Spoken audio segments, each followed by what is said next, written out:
Hello, people of Earth! It's your pal, the Orbital Outcast, Rad Gnarly, coming your way with another low-key broadcast.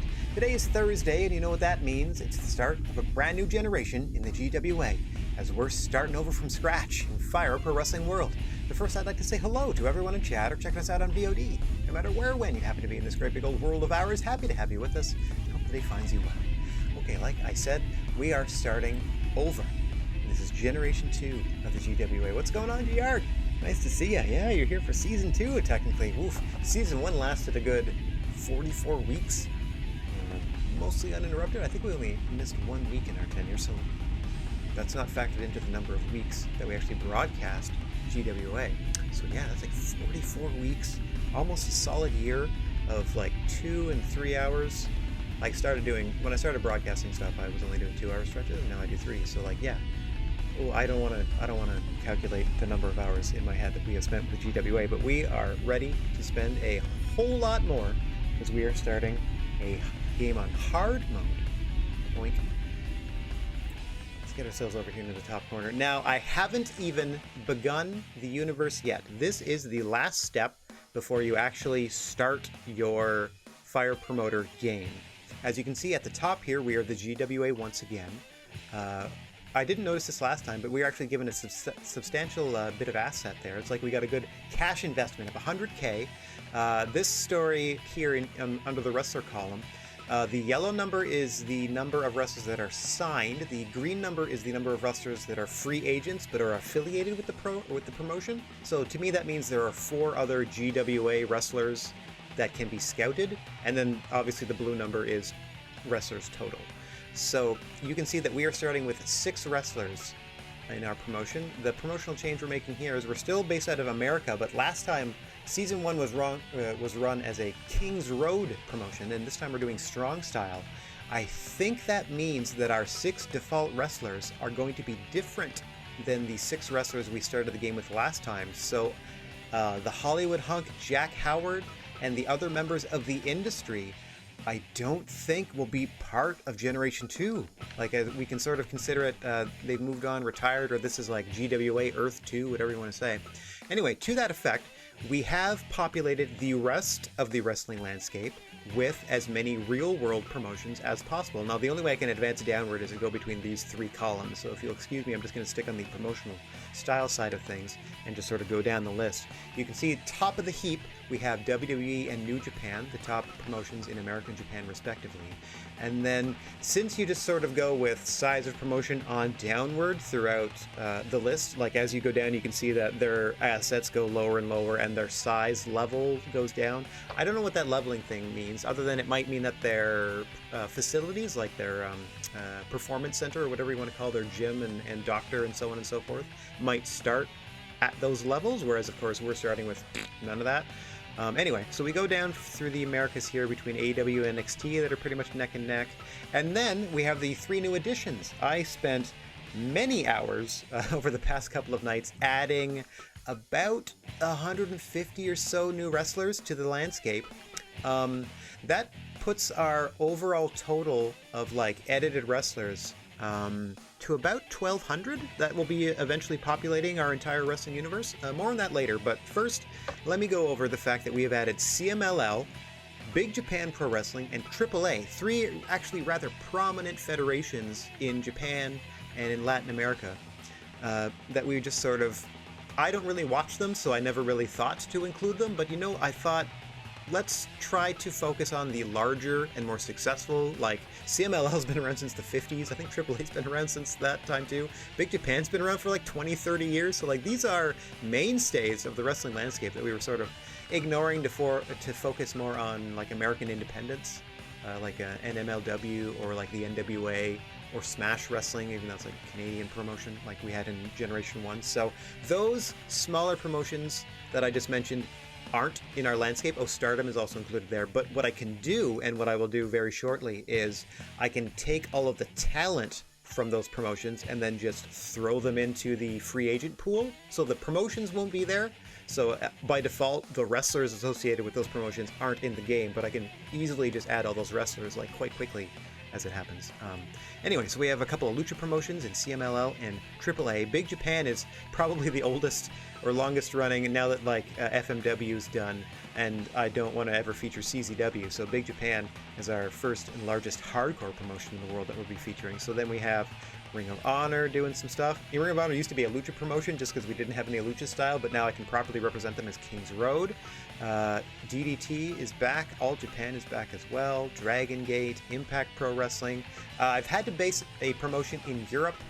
I based a couple of in Europe because we only have the 2 coming out of Latin America. We have a lot in America and Japan, so I thought just in terms of total world representation, we might throw at least a couple in each territory, so that we have Impact pretending that they're coming out of Europe as opposed to they're being Canadian based. Yeah, I know, right? 1,200. We're not quite there, but we will be there once I add the wrestlers associated with the promotions that aren't featured. As you can see right now, it says we're at 1078. Because what I've also done as we go down the list here, Noah's on the comeback, but they're still pretty small, so I put them down there. They're actually a subsidiary of the same company that owns DDT, so obviously they're below them. Okay, I wanted to do a second hardcore promotion because we only had Big Japan. So of the American indies that were available, I chose Game Changer Wrestling. And then what I did with the last 2 and smallest promotion slots was I wanted to give myself the opportunity not only to compete against the modern wrestling landscape, which is essentially laid out below us, but I thought, why not give ourselves the opportunity to compete against and pluck talent from the greatest possible rosters of all time. So to that end, I have a promotion that is made up of international legends. That means everybody that is considered a legend, like your Chonos, your Mutas, Misawa, Kobashi, Kawada. That's just Japan. That's just like all Japan, really. Well, except for Muto. Anyway. But anyone not associated with the WWE Hall of Fame, but is still a legendary wrestler, is in the Legends promotion. But since they're so tiny, they have a huge roster of legends, but they are on the same level as us. So they're starting with barely anything, and we'll see if their greatest all-time talent can do the trick, because they are also against, and this is the other big legend fed, literally the WWE Hall of Fame. I excluded managers, but literally every able-bodied performer from the WWE Hall of Fame in their prime is now in our wrestling landscape. Half of them are employed. They are the lowest of the low. They are the first hurdle we must defeat as we now try to climb the ladder of this new Universe and Fire promoter. But we have legends, both WWE Hall of Fame and international, rounding out our competition. So that also means our free agent pool is going to have a lot of legends and WWE Hall of Famers, as well as a pretty good representation of the modern wrestling landscape. Yeah, there's going to be some crazy dream matches all over the place because all of the other promotions are going to have eyes on free agents that fit their promotional styles and so on and so forth. I'm hoping, because you can see, okay, WWE has the largest starting game roster. We ended our game with 51 people on our roster. They're starting the game with 44. So they're close to where we finished last time. Actually, if you look down here, NXT, because it encompasses NXT, NXT UK, and 205 Live, have 52 people on their roster already. So I don't even know if their facilities will be able to handle that many people, but that's what they're starting with. Anyway, so we have a huge pool of talent in the federations and outside the federations. I literally just sorted them by all alphabetically and signed every other person. Just went back and forth. You're signed, you're a free agent. You're signed, you're a free agent. There are a couple of exceptions where, if you see here, I just went underneath so you can see the numbers for WWE. Above the green there, you can see where it's 44 yellow, 44 green, and then 90 is the total. Obviously, 44 and 44 make 88 and not 90. You can also exclude people on the roster from the game. What I have done here is I took out Stephanie and Shane McMahon, so they won't be competing in the ring in this universe. Likewise, in Ring of Honor, there was a certain villain that was on the roster that I'm fine leaving out of the competition, so we're just going to get rid of them. I've already eliminated some other sort of undesirables, let's call them, from the wrestling landscape. As I said, in the process of adding CMLL, Big Japan, and AAA, we have at least 150 new talent. Well, not only the 150 new talent associated with these three promotions, we have the hundreds of legendary talent now available to be played with. And like I said, the Major League Wrestlings, the National Wrestling Association, Smash Wrestling, it might have been one other, Stardom. Those four smaller promotions that we featured last time around, I can back out of this mode once we started and then take all of that talent and then throw it into the free agent pool. So they can still be in the game, like all those wrestlers can still be in the game. Because without it, I think we're missing out. Like I want Homicide and Scott Steiner from the NWA for sure. Anyway, that is pretty much where we are starting things. There are 17 promotions as we start this thing out. 16 established, as listed in that chart, and the young upstart 17th promotion, the GWA, about to start their journey. Okay, here we go. Yep. Oh, all I've done is I've put it on hard and I titled the thing GWA. I've just pretty much done setup, and I wanted to show the last setup spot that I've done. We'll do a quick tour of the landscape and stuff. This episode and the first couple of episodes primarily are going to be a little more backstagey and sort of tour of the landscape sort of thing for those that may have missed it the first time around. Okay, so here we go. Congrats on establishing your new promotion. All right, let's make the magic happen. We have $100,000 to our name. We are about to get 6 contracted wrestlers that I have no idea who they are, what their skills are. It's like I didn't hire them. They came with the promotion sort of thing, but okay, we got what it takes to pull ahead of the pack. The world is ours for the taking. I love that attitude. We'll see how it translates. First, we have to take this group of nobodies and turn them into somebodies. You saw something special when you signed them. Time to develop that potential. So they have a good emphasis on taking your homegrown talent and making them better. And I do believe in investing in my facilities right away. We're all counting on you, boss. Take us to the top. Wait, I'm confused as to the perspective of who's speaking to us most of this time. Anyway, they are, of course, speaking to me. I am the big boss here. We are in year 1, January. Year 1, month 1. We are starting fresh. Welcome to your new position. Your position as the new CEO. Starting this month, you are calling the shots. So far, we have $7,200 in expenses. That must be our 6 wrestlers.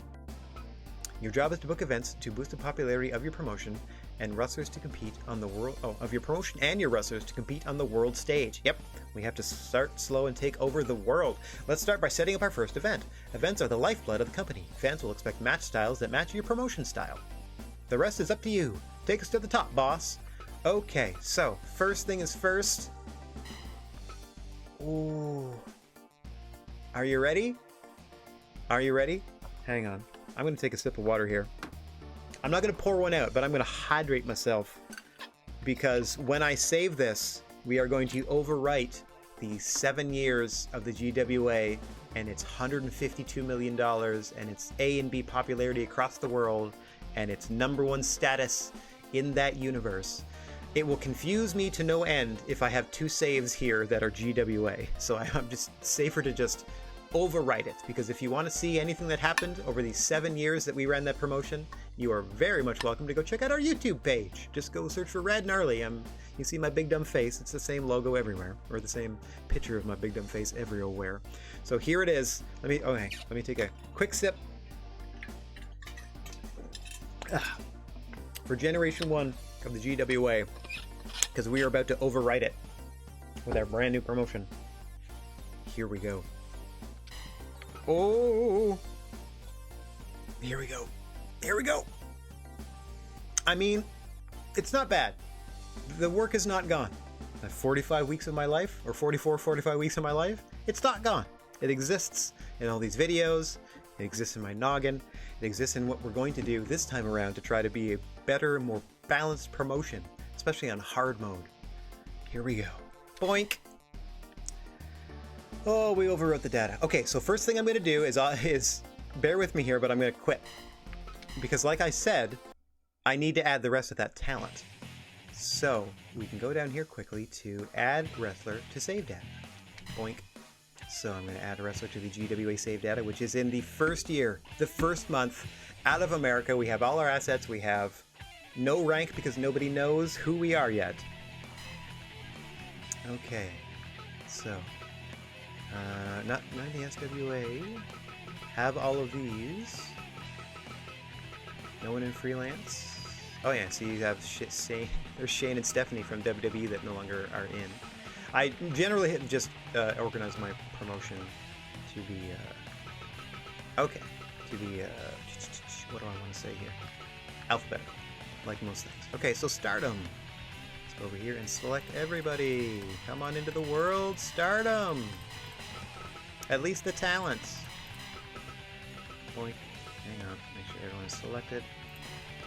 Is that everybody? I see all check marks. Okay, and I click you.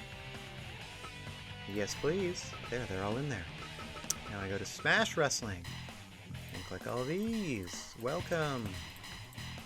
These are a bunch of Canadian indie talent. Got a rep. Smash is based out of Toronto area. Boink. In the game you go.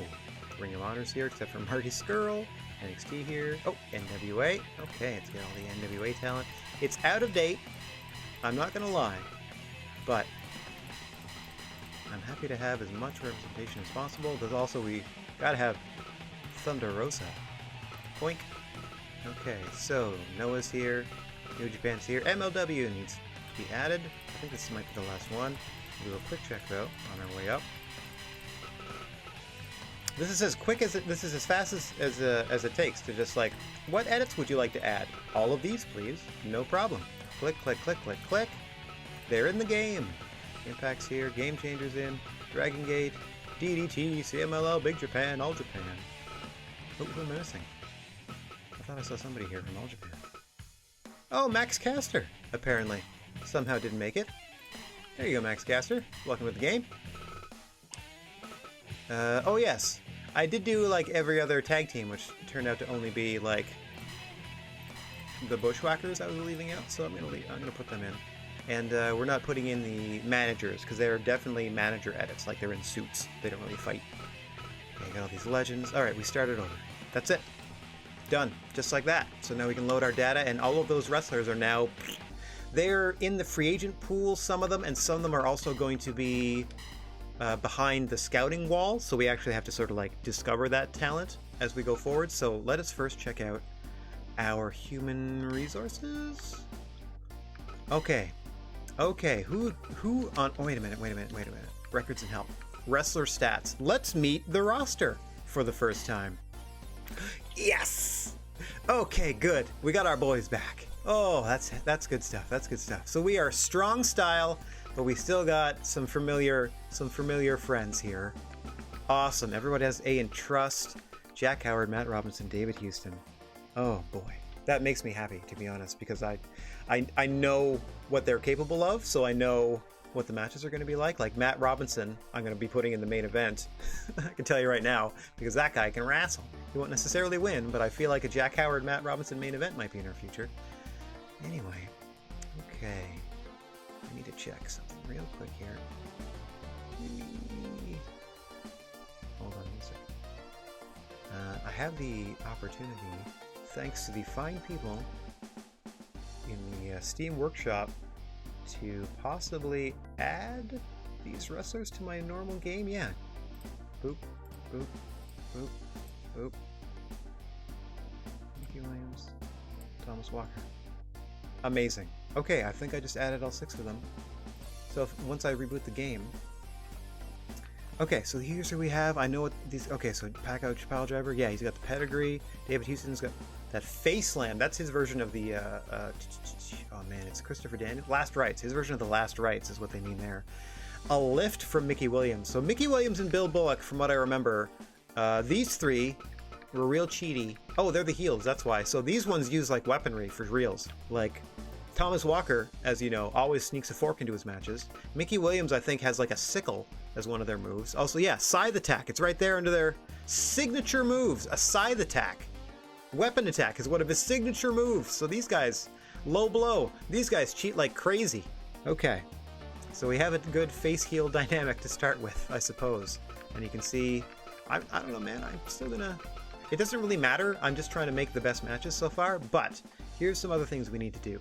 Let us look at title belts. Everybody's belt starts out vacant. So over the course of the first year especially, you're going to see all these promotions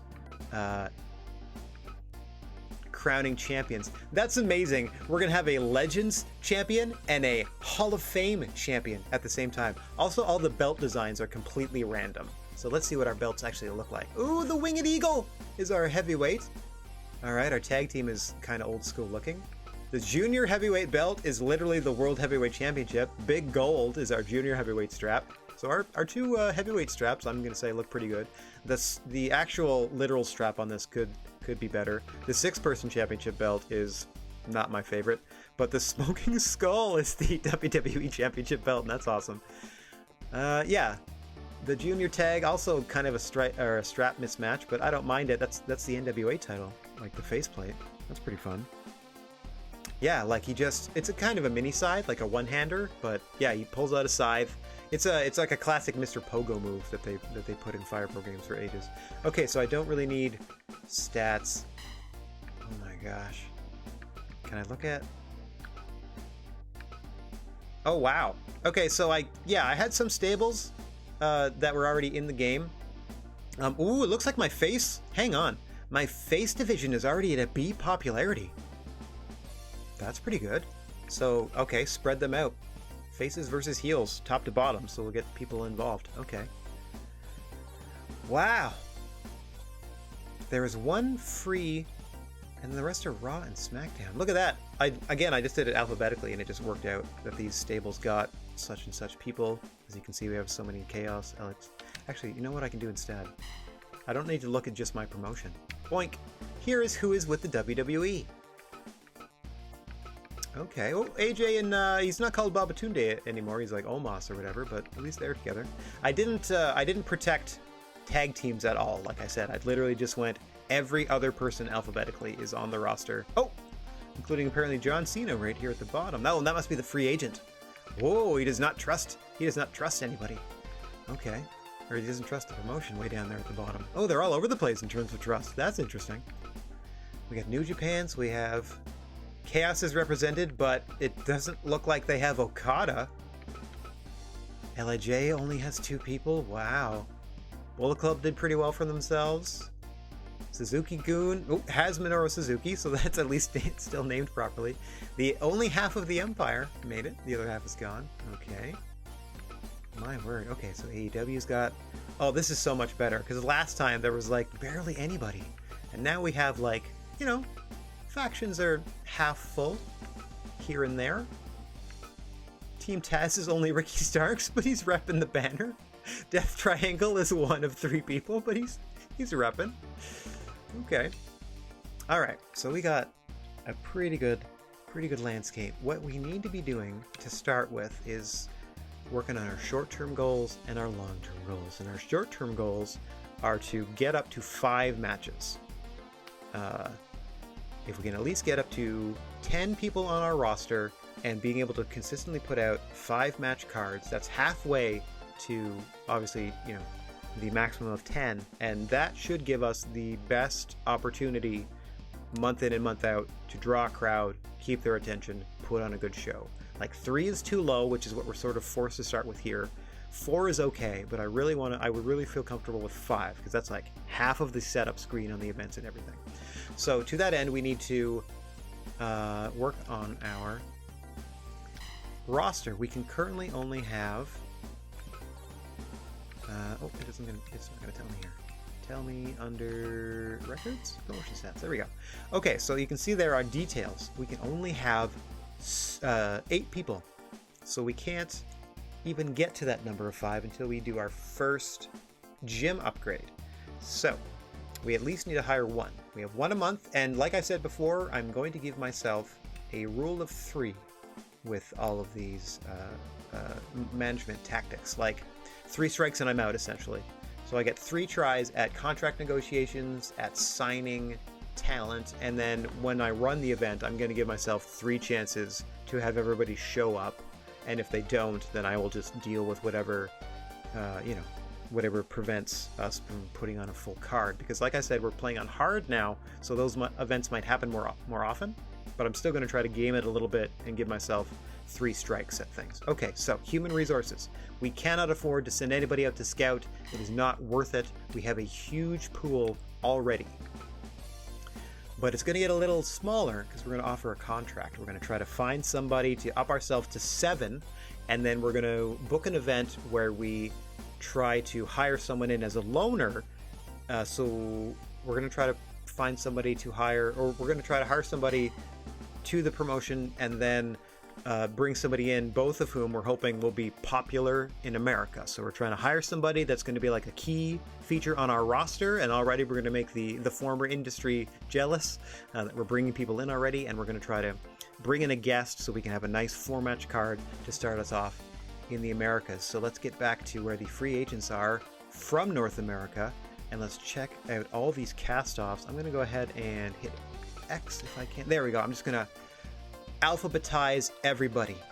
Okay, that is a huge bummer that Adam Page's match style is freestyle, because we are a strong style promotion. That doesn't bode well for being able to like feature them properly, because freestyle is essentially like amateur wrestling in this game. I don't know why he would be assigned with that. Anyway, speaking of amateur wrestling style, Bob Backlund is on offer, and they are a strong style wrestler, with A popularity. They're pretty expensive though. I'm going to try to get my first hire in the like 1,200, certainly around like capped at $2,000 a month range, because I don't know how much money I'm going to be bringing in. Let's see, we have quite the pool to look at to start with here. Oh yeah, I see Punk made it. Wowzers, crazy popular. China wouldn't be a bad fit actually, but again, runs into the same problems of Backlund. So Backlund is shortlisted immediately, just based on qualifications. Wowzers. Okay, so yeah, if I can get like a good $700 starter, that would be great. But of course, we're gonna look for the best and brightest one. Gary Albright, what are you doing? Again. Okay. See if we can start picking from Jerry Lawler. I didn't know he would be strong style, but again, now they're getting a little more expensive. Okay, we got a lot to think about here. JYT, all over the place. Oh, Kenny Omega does not work for anybody. That's cool. Oh, I didn't get the opportunity to refresh the edits that I have under the New Japan. So the New Japan defaults from like 3-4 years ago now are who we're using for everyone that was in New Japan at the time. That includes this Kenny Omega. So this is the like official quote-unquote New Japan edit version of Kenny Omega. I'm gonna do a pass of the rosters as the season progresses, because it takes hours to do each. So I'm gonna hopefully upgrade all of our New Japan talent as we go, because like currently the Empire, if they had been together, the Great Okan is still their edit as a young lion, so it's like they haven't gone on their excursion yet. Oh, look at that. What a great Coco. It's got the head paint and everything. He's got that Ghostbuster. He had a sick Brainbuster as a finish. Good for him. Okay. Oh, Chris Statlander's good, but oh, it's a world where Kylie Ray didn't retire. Okay. Hey, Young. Okay. In her prime, though. Everybody in their prime. Orton for sale. Don't know about that. Yeah, of course, Raymond Showman. See, like, if I can get somebody for around 1,500, under 2,000 for sure. I'm trying to look for a bit of a steal. Ooh, Rick Rude would be amazing. Oh, RVD. Ooh, crap. I mean, I know it says he's 48 because it has their real birthdays and stuff, but that doesn't necessarily mean too much, or I hope it doesn't, because if it does, then all the legends are going to retire. Like in a month or two. Okay, still going. I'm just looking for, oh god, Terry Gordy.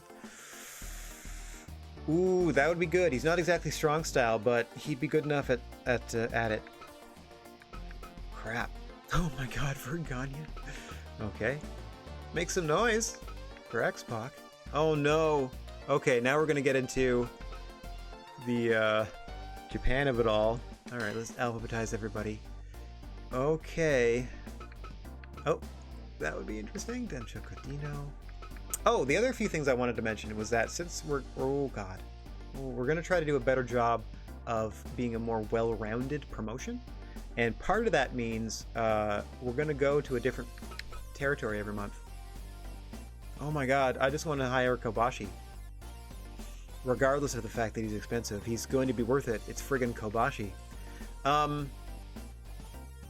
So following that schedule, we're gonna start in America and then go like America, Japan. I think it goes Europe, or America, Japan, Latin America, then Europe, or whatever the order is. We're just gonna start cycling through everything over and over again to try to.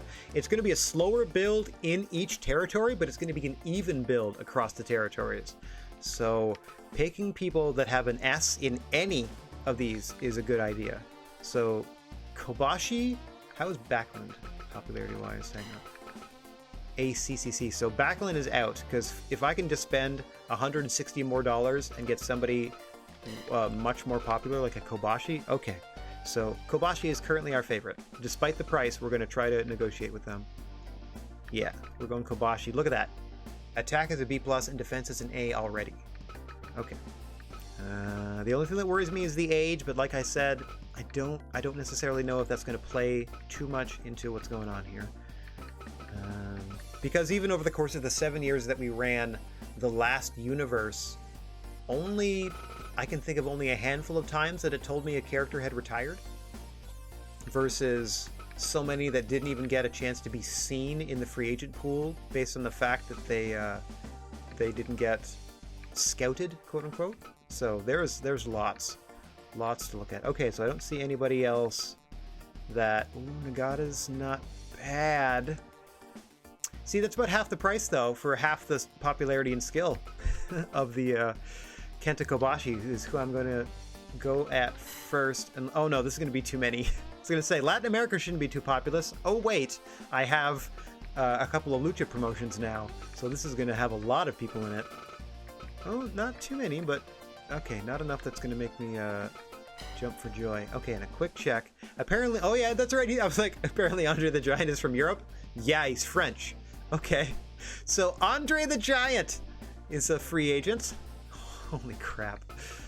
I don't see too many main event talent, to be honest. Like from out of the Hall of Fame. Wow. Okay, so they got Brett, they got Kurt, Bruiser Brody, Batista. Man. See, the other thing is, since they're close to us in terms of like popularity and like promotional status and stuff, we can form alliances, and I'm going to try to play the good guy this time, like no belt stealing, none of that. But holy crap, look. Oh, wait. Oh my god. Yeah. Just pretty much anybody in the ring. Just throw anybody in the ring to be all right. Holy crap. Okay. What a roster. I didn't think of anybody to sign other than we're going to take 3 swings. Ooh, hang on. Let me put them in order. We're going to take 3 swings at Kenta Kobashi. Oh, Brett versus Eddie, right? Like, and we're going to see it weekly, or it would at least occur monthly in that promotion. You would think. Who knows? They have so much talent. The other thing I'm going to be doing is checking out everybody else's results at the end of every month. I didn't do that last time. I didn't really know it was a thing until like halfway through our journey. And like I said, this first episode and the first couple are going to be a lot of me talking about what I'm going to be doing and then starting to do it, because we're laying the foundation. I have a text file up with... okay, so I can add that. I put in my roster is David Houston again. I have Jack Howard. I have Bill Bullock. I have Matt Robinson. I have, that's not how you spell Robinson. I have Thomas Walker, the dirtiest player in the GWA game, at least in the first generation of it. And then I have that last guy that's all dressed in all black and has that like chain and has a lift as a finish, and I can't remember his name. The dude with the scythe. Okay, so I was initially going to try to sit here and make like a short list of talent, but no, I'm just going to run straight for Kenta Kobashi and see if we can get him on our side. Huh. That's fun. Anyway. Okay, Kobashi.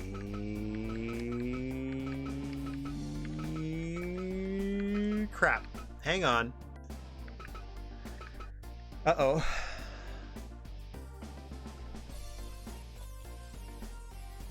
Well, it's not like he's going to go away, I don't think. What about if I went Okada instead of Kobashi? Because I don't have to worry about the fact that he might retire since he's technically in his 50s. Well, older than that now, because I think this game pretends it's 2017 right now. But if you look here... Oh no, it pretends it's 2018 if this guy's 31. Not sure because it hasn't been August yet, but anyway. Oh no, it hasn't been November yet for sure. Okada or I'm gonna go Kobashi. Kobashi's the one that lit me up when I first saw him. I know Okada's a great talent, obviously, but maybe I can sign them both eventually. Let me try for Kenta Kobashi first. How would you like to come be the cornerstone of the new GWA, Kenta? What do you think, bud? Okay, so it's costing us $1,500 just to talk to them in the first place. Oh, actually, before I do any of this, let me do what I always do. Save that game real quick. Okay, we are free agents Japan. We're going down to Kenta Kobashi. Here we are taking them out to a very nice $1,500 meal. And we're going to offer them as a signing bonus $15,000 to come play in our yard, and then a salary that far exceeds everyone else on our roster. What do you say, Kenta Kobashi? Yes! We've signed Kenta Kobashi. Okay, now we have to worry about generating enough revenue to justify paying for Kenta Kobashi. Huge win. Cornerstone of the roster, Kenta Kobashi. Pretty decent popularity worldwide, huge popularity in Japan. That is going to play into effect in month number 2 when we go to Japan, because we're rotating. We're going to rotate through all the territories over and over again. Okay, now step 2 of booking the event. I want to invite one person. It's probably easiest to invite a free agent because we don't have to worry about paying the exorbitant fees that a promoter would want to borrow part of their or one of their talent. So let's find someone else to bring in. The higher their salary, the higher their asking price. And I don't want to say that I'm just trying to fill a roster slot right now. Like I just need a warm body type of thing. But I'm definitely looking for an affordable, strong style competitor. Johnny Swinger. Just going through everybody, and I'm only focusing... Oh, Shorty G would be good. I'm only focusing on the strong style competitors. And I'm not really, again, concerned with junior or heavyweight. Just looking at... Man alive. Looking at... I mean, Rob Van Dam would be great too. I'm just looking at match style. Popularity is pretty decent too. Match style and salary are sort of the thing we're going for most at the moment. I mean, I know that if I'm paying less for somebody, it means that their attack and defense isn't going to be as high, but that's okay. We can have a guest in the opening match. We just need somebody that's got a little bit of, a little bit of pull in America to try to get some people in the crowd. Okay, like a little bit. A B would be great. See here, Mike Bailey has got a B popularity. He's not exactly strong style. I would also accept Kings Road since they are somewhat similar. And he's got a C and C Music Factory. Things that make me go, I'm thinking about it. Oh, Larry would actually be a better work there because he's got a B and he's got, he's got a better defense, same price. So, Larry Zbyszko, not personally a fan, but they would bring in some fans at 67 to come see them as in a guest role. Okay, who else can we work with here? So we're thinking about Zbyszko. Aw, Keith Lee, buddy. If only you were less expensive. If you were $1,400, I would just be like, yep, and just click. Okay. See, like total unknown. That's why they're $500. So you have to, you have to sort of balance everything with popularity with price. Nope, Zabisco still 1440 is way more worth it than Juice Robinson, right? I think so. Somewhat similar, except way better attack and defense, so they would probably put on a better match, I would think. Yeah, Lawler's really pricey. Okay, Gale Kim. I apologize. No, I don't apologize. This is usually how long it takes, and this is why I sort of offloaded this to off-stream when I'm, like, scouting talent, looking for stuff, looking for people to add. Britt Baker would be funny. There's also no gender divide, so males can face females with no problems. It's just that usually, like, 98% of the females in the game are obviously going to be junior heavyweight talents. Alright, so from this pool, Larry Zabisco looked the best. I'm just going to try Zabisco because I want to go a different region than Japan because we hired somebody from Japan. I want somebody that's popular in America. And the farther I go to the other free agent pools, the, farther away from America I'm going to get. Okay, Zabisco, how much to bring you in once?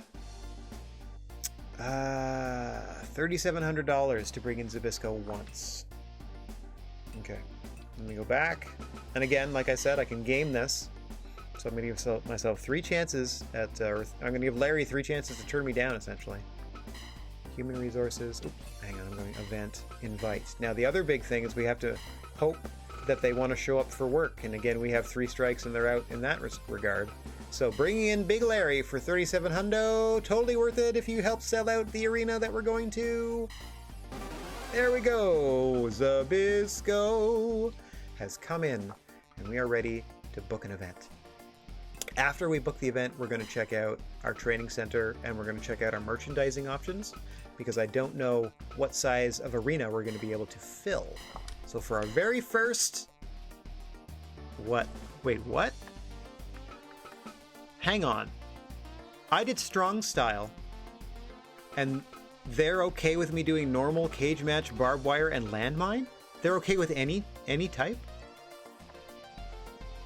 Does strong style just mean default in Fire Pro? Because that is a game changer. Because I did one all cage match pay-per-view in Generation 1 and the crowd pooped all over it. Like, we barely got a passing grade because I guess the audience had no interest in cage matches because every time we went to book a standard event, it only recommended normal matches. I've never seen it, obviously, because I've only ever run King's Road. I assumed for hardcore they'll only highlight these 3 and not regular. These, by the way, are like SWA rules is essentially last man standing / sort of a boxing. You can do boxing pretty much, or kickboxing if you want to, or this one too. Between these two, this is sort of like maybe amateur wrestling, I guess. This is UFC style, and then this is more kickboxing / boxing rules. Anyway, if they will not penalize me for doing any of these types of crazy matches with this promotion, oh buddy, if we ever get into a feud with a hardcore promotion, or when, I don't know, October rolls around every year, oh, are we ever turning the GWA into a house of horrors? Okay, cool, that is good to know. But for this first one, just getting our feet wet, first event of GWA Gen 2, normal matches please. Determine the event fight card. Save the main events for later in the show. Adjust the venue size and ticket price according to the audience forecast. Oh, this is also, we have to cross our fingers. We have to book a new ref. If crafting the fight card is too much work, leave it to the magic button. Select random entry to automatically fill in all open slots. You know what? I've been booking this this thing for almost a year, and I've been using Fire Promoter since this game since it came out for the game. I don't think I've even recognized in my brain that there is a random entry button below the confirm match card. I don't think I've ever literally ever thought about using this, so I never really even registered it in my mind. That's amazing. Okay, so first thing I want to check, who are our options? Okay, we only have 3 options of what are essentially, these are of our created referees, and they are random every time. So for the purposes of our very first show, the most fun option of these 3 is to have La Parca be the guest referee for our show. I know. But what that means is we have Laparca selected. It doesn't cost us any extra money. See, if I went to Mr. Judgment here, look at our, just like, take a peek, or sorry, keep your eye on our expenses. That they're 15 grand here. So Mr. Judgment is free, and then these three are free. And they are created referees that we added to the game. So this is where Mr. Bigfoot is going to eventually show up. And once we get them as an option, we're locking onto them. But if I go to any of these others, see, that cost me $2,000 to start hiring any of these referees that are created for the game. Now the theory is that these referees referee a certain, like, better, are better referees to certain match styles, so on and so forth. But as far as we're concerned, I'm only interested in the cost of hiring an extra official, and if we don't have to pay for anybody, welcome Laparca! And as soon as, like I said, or starting next month, Laparca will be the top creative referee option, and then the next two will be two different options, and we'll just keep checking that until Sasquatch shows up. And then once we got Sasquatch hired again, we will be back in business, as we have been, and I'm really tickled that we have the industry back together. That's amazing. Okay, we have, you know what I'm gonna do right here? I was trying to think, this also actually helps us. Actually, wait, I can back in and out and get new people. Aha! So theoretically, we'll see what happens when I actually book the card. But here's something I'm going to try. I'm going to go back out here. I'm going to save it, obviously. And then not only am I going to quit Fire Promoter, I'm going to do one step beyond that. And let me put myself back on the screen when I do, and you'll understand why in a moment. I'm going to quit out of the game because, as I said, I was able to add edits of all 6 members of our GWA roster, because it turns out the industry plus 2, Bill Bullock and, geez, I can't remember his name. He's going to get real mad at me. I think it's Mickey something. Mickey Williams? Aha! Mickey Williams. Let me write that down. That sounds right. Mickey Williams. Okay, so that's our starting roster. But what I can do is add those edits to my game. So I'm going to do that right now by exiting and then reloading the game, because I've already subscribed to them via Steam Workshop. So I just need to reboot the game really quick so that those edits download. I'm going to take those edits and I'm going to move them into my normal edit slots. Like, I'm going to put them into my personal, like, wrestling landscape, and then we're going to do a quote-unquote dark match that is not available in Fire Promoter mode, and we're going to determine whom faces whom and in what order. We're going to have a, I don't want to call it a tournament, but it's a single match with all 8 competitors that we have, and we're going to see who wants to fight whom once we get to the main card. So I can be totally transparent about this, and I will. So here we are, back in our Fire Promoter, or excuse me, Fire Pro in general. This is just our main Fire Pro menu. So we're going to go to edit mode. What you first need to do when you import things, like if you download workshop content, is you need to put it into practice. So you need to go into your team edit and then transfer wrestlers. And what you need to do is go down to the bottom of your list of promotions, and you can just hit up and go all the way, skip all the way, and go to the retirement section. And in the retirement section, these are all the official edits that I made copies of and have in our game, so on and so forth. And at the very bottom of this, if you see these 6 fine looking folk, here are the members of the GWA. So I just click on them and add them to another promotion. In this case, the SWA here, hang on, at the bottom, this is a group of created wrestlers that the game comes with. Like, when you buy the game, this is all the wrestlers that this game comes with. Just for sake of ease, I'm going to put them into the female category of the SWA, just so they're easy to find. I'll make a GWA category perhaps later. Okay, so now that they are in that promotion, so to speak, I can book a battle royal, an 8-person battle royal. I don't have a ring for the GWA. So let's just, who would like to host? Well, that's funny. Here we go. We're doing an NWA show from 1983. We'll put it in. We'll put it in the dojo because it's meant to be a like I said, it's meant to be a dark match. Let's put Laparka in charge. Actually, wait a minute. Yes, Mr. Bigfoot is going to be in charge. We're going to make sure it's all computers. Go down to the settings. Level 10, speed 125. Okay, it's definitely, it has to be elimination. I'm going to put criticals off. No crits. Everything else should be good. Speed good. That's the maximum difficulty of CPU, so they're going to be busting their butts. Lumberjack is off. There are no rope breaks. We're going to put rope breaks on. We're going to put rope breaks on. No DQ. Oh, you can also go outside. Yeah, you can go outside. DQ's off. Well, we'll do it. Yeah. GWA rules. So DQ count is on inside the ring, off outside the ring as per usual, and there's no outside count. So lawlessness outside of the ring and law inside the ring. Now I just need to populate this with our 8 people. So let's go over to SWA and add all of these people. David Houston, Jack Howard, Matt Robinson, Bill Bullock, Mickey Williams, Thomas Walker, and then our 2 signees. Let's see. Hall of Fame. Well, our 1 signee and our 1 guest, Mr. Bob Backlund, coming in.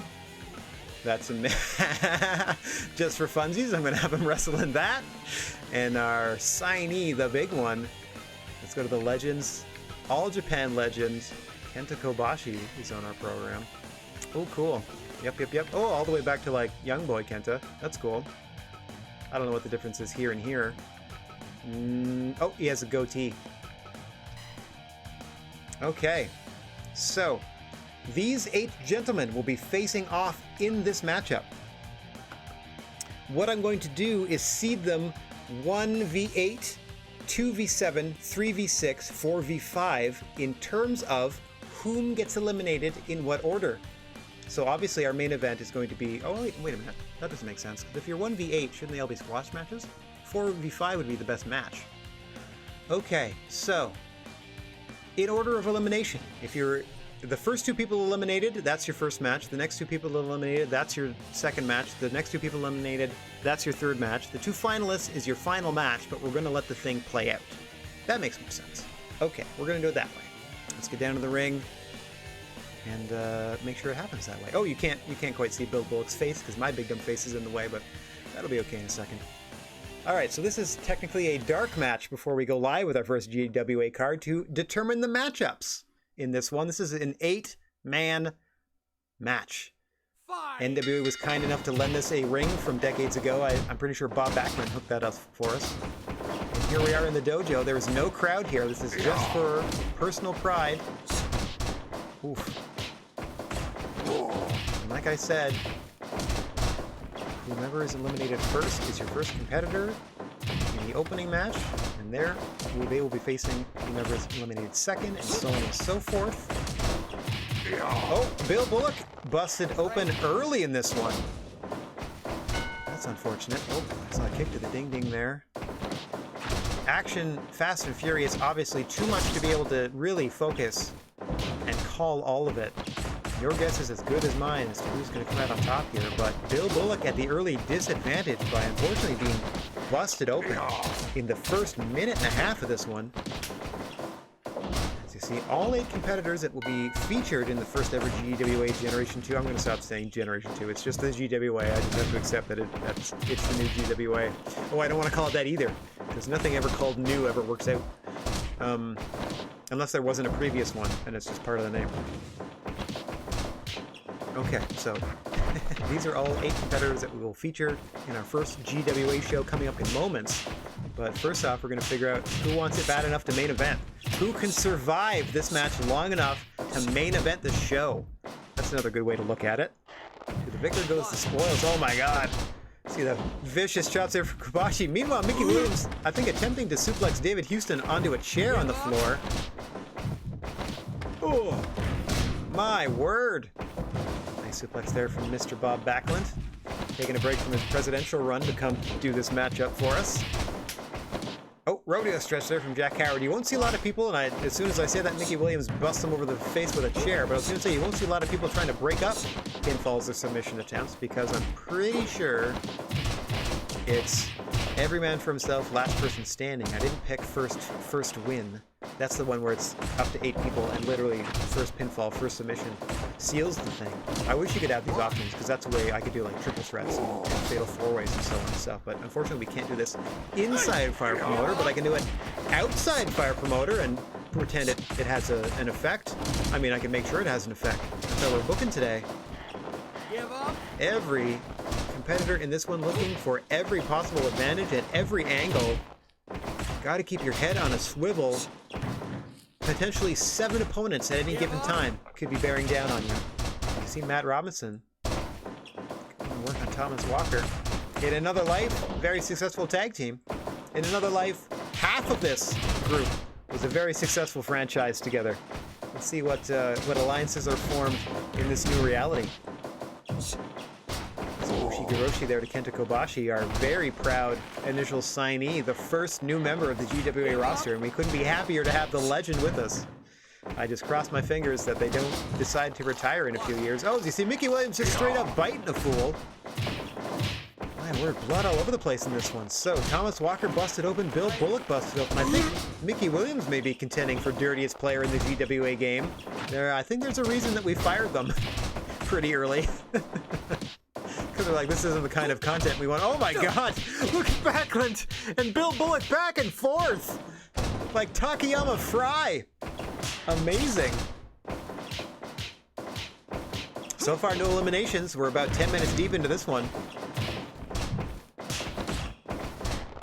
The NWA canvas, absorbing the blood very slowly, and Thomas Walker all too happy to feed it more with that fork to the face of Matt Robinson, who rolls through in a nice combo to pin Mickey Williams.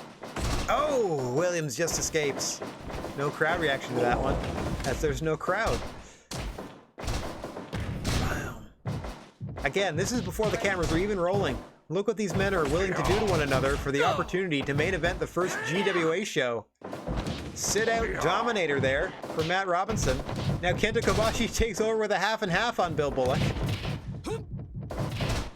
Again, no elimination so far. You see Bob Backlund just taking a bit of a breather there. Oh, I can't wait to call more Kobashi matches. That's pretty fun.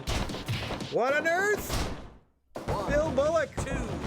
What a suplex variation into a pin. Good gracious me. Folded him over. Jack Harry able to escape. I'm not delineating between heavy and junior. I just want the best talent to establish our heavyweight division. If we eventually get enough junior wrestlers to establish a junior heavyweight championship, I will.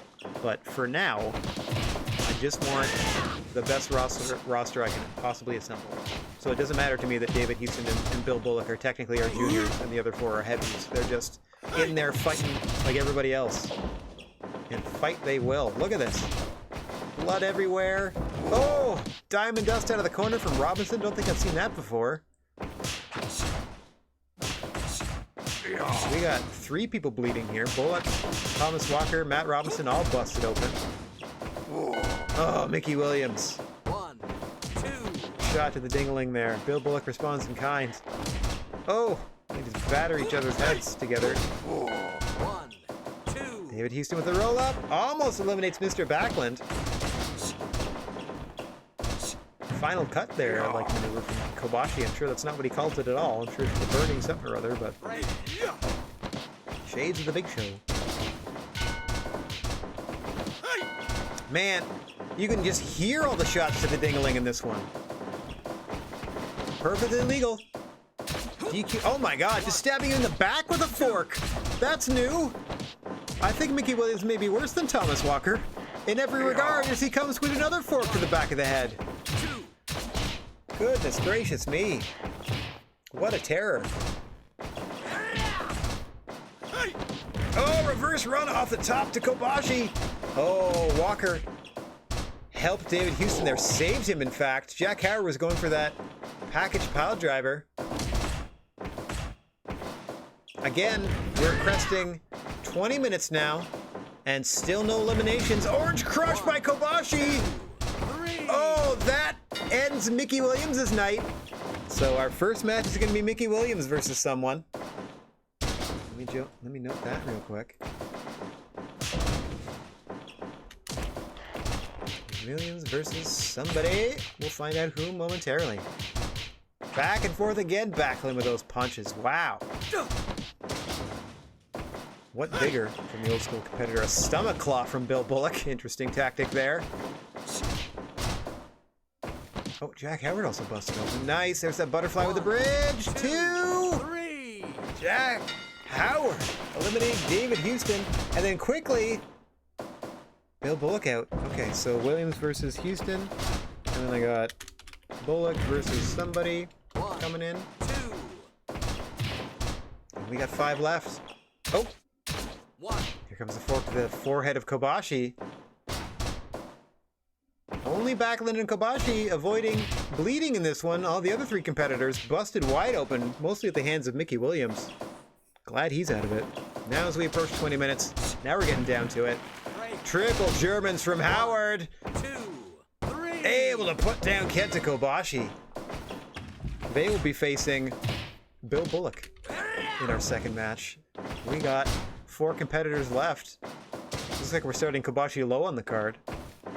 Got to work his way to main event status. I mean, we're bringing him in to pop a rating. All of this is absolutely subject to how many more people show up, depending upon the order of matches. So I'm going to make these matches, and the matchups will stay the same. But I might tweak the order if more people show up. I'm just throwing that out there and being totally honest about it. It's all about driving a crowd to show up and watch this show. I mean, having Kobashi and Bob Backlund on the card at all is probably going to bring some people in for sure. But I want to maximize our potentiality at every opportunity. Just like I said, we're going to be touring the entire world as we build things year in and year out. So I want to make the best impression every time I visit a place, because I'm only going to be running 3 shows in the Americas every year. 3 shows in Japan, 3 shows in Mexico, 3 shows in Europe. And now, Jack Howard eliminated by Matt Robinson there. Howard. Okay. Whoop. Ah! My little text file. My little text file. Okay, 3 competitors remain. Bob Backlund, not surprisingly amongst them, with a chicken wing to Matt Robinson, and that ends his night. So your main event is going to be Bob Backlund versus Thomas Walker.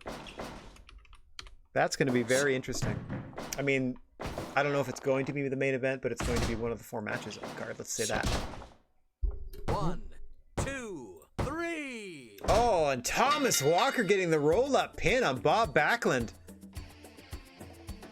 Pretty impressive win there. From, we're still going to call him the dirtiest player in the GWA.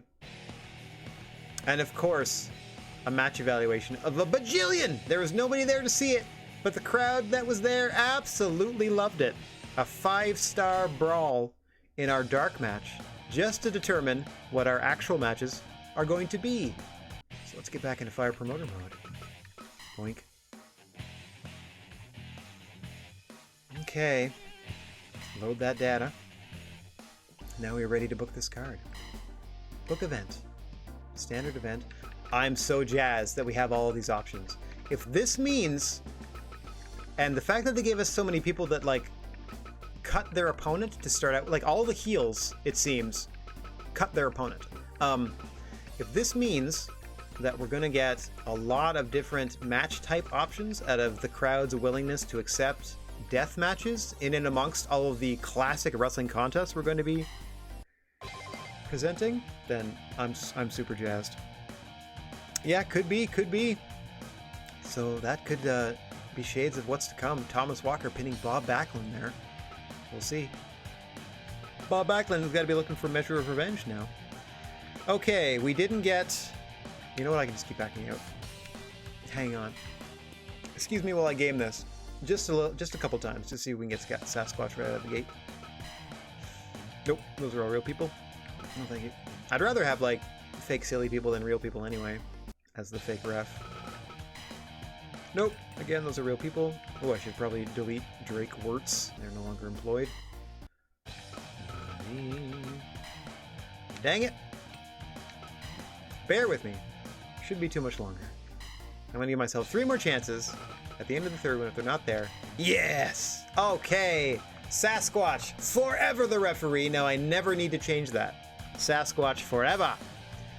Okay, and the other thing I need to do is configure the match rules because they all set down to default. See, we're staying with our strong style match style because that's our new bread and butter.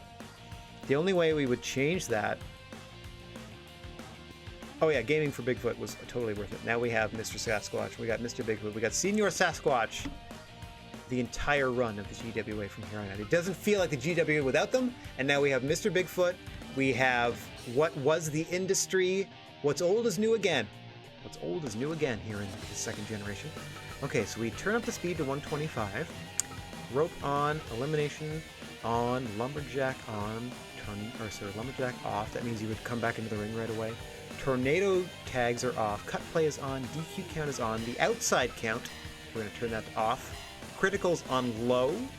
And entrance style to team. Now, the only unfortunate thing is I have to now do that for all 10 match slots. So, bear with me for a moment as I go to match 2. I'm just going to do one setting at a time until they're all the same thing, and then I'll just keep moving on until they all look the same. That's usually how I do it, just to speed things up. Or just to organize it in my brain. There! So all of the speeds are all set. So we're now at a second match. What looks different? Outside count needs to go off. Outside count off, and I'll do it with the right side.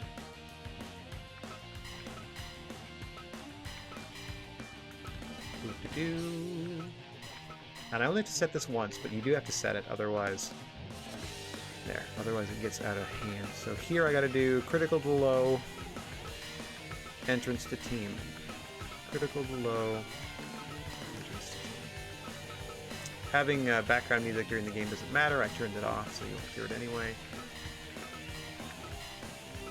I find you get enough of it during the menus. I'm sufficiently motivated.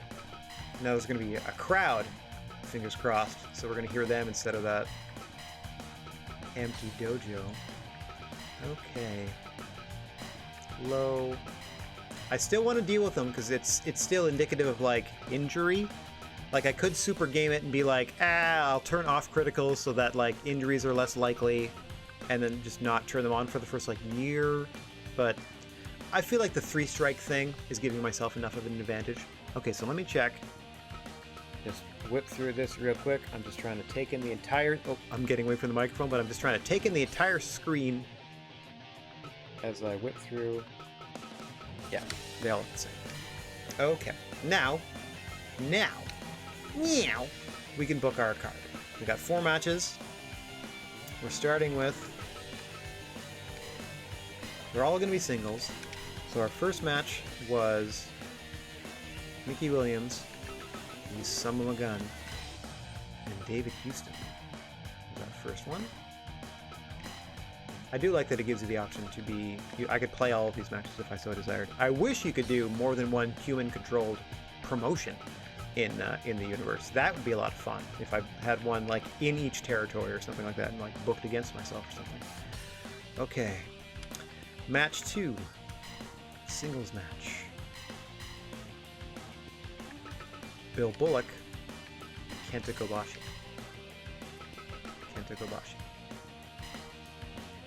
That brought 200 people.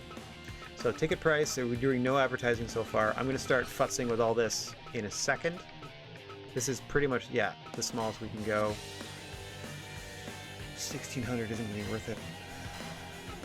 What's the smallest urban we can do? Oh, 5K, huh?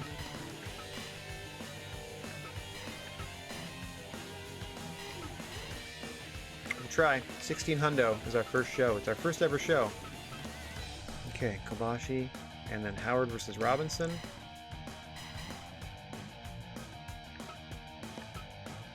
But yeah, Jack Howard here's the... These are all faces, right? Face. I mean, that should be our main event, you would think. Ooh, 332 people showed up for that one. And then in our main event, Thomas Walker against our guest. Oh, our guest is Larry Zbyszko. I did that wrong. Oh, man. Oh, no. Oh, well, let's just pretend. Bob Backlund was unavailable. Ladies and gentlemen, welcome Larry Zabisco, who's the guy that we actually hired, and I totally forgot. That's on me. That's on me. That's on me. But they still put 1,200 people here. Okay, so if I move Kenta up a little bit. Okay.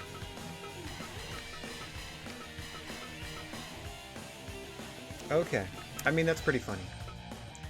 Thomas Walker apparently beat Bob Backlund so badly, they were replaced by Larry Zabisco. Let's go with that. Okay, with no advertising, with a poster, we got 63 more people. Social media campaign at the very least. Okay, that's the minimum I'm willing to do is a social media campaign. So we have to make more than $1,300. Okay, if everybody shows up to this gym where we are having our very first tiniest, ittiest, bittiest show, we will make our expenses back.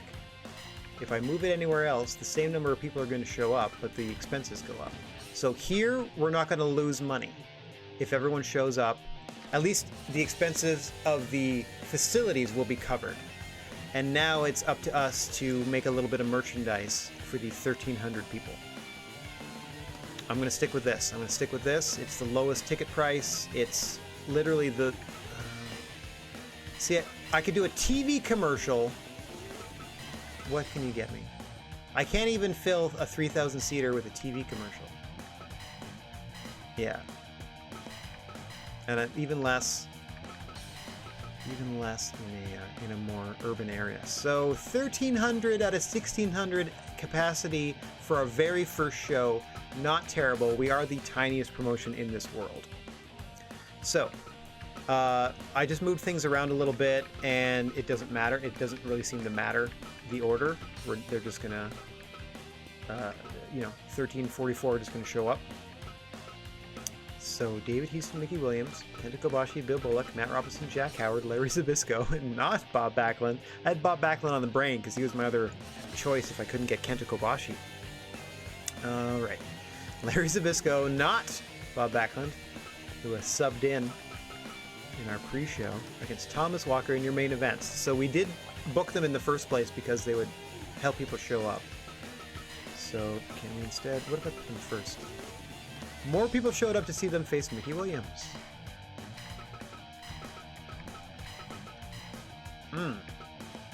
There's also something to be said for putting them against the best talent. Look how it's now 1,400 people because now we have Larry Zabisco and Kenta Kobashi in the main event. But we're going to stick with the card as wrestled for. So for now, we're going to leave it like so. For the first card. For the second one, I'm just going to try to do the best I can.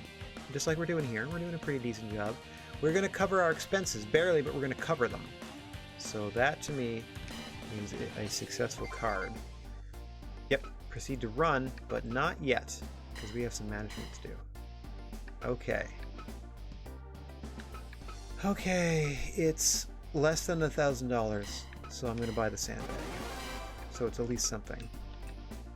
And then merchandise-wise,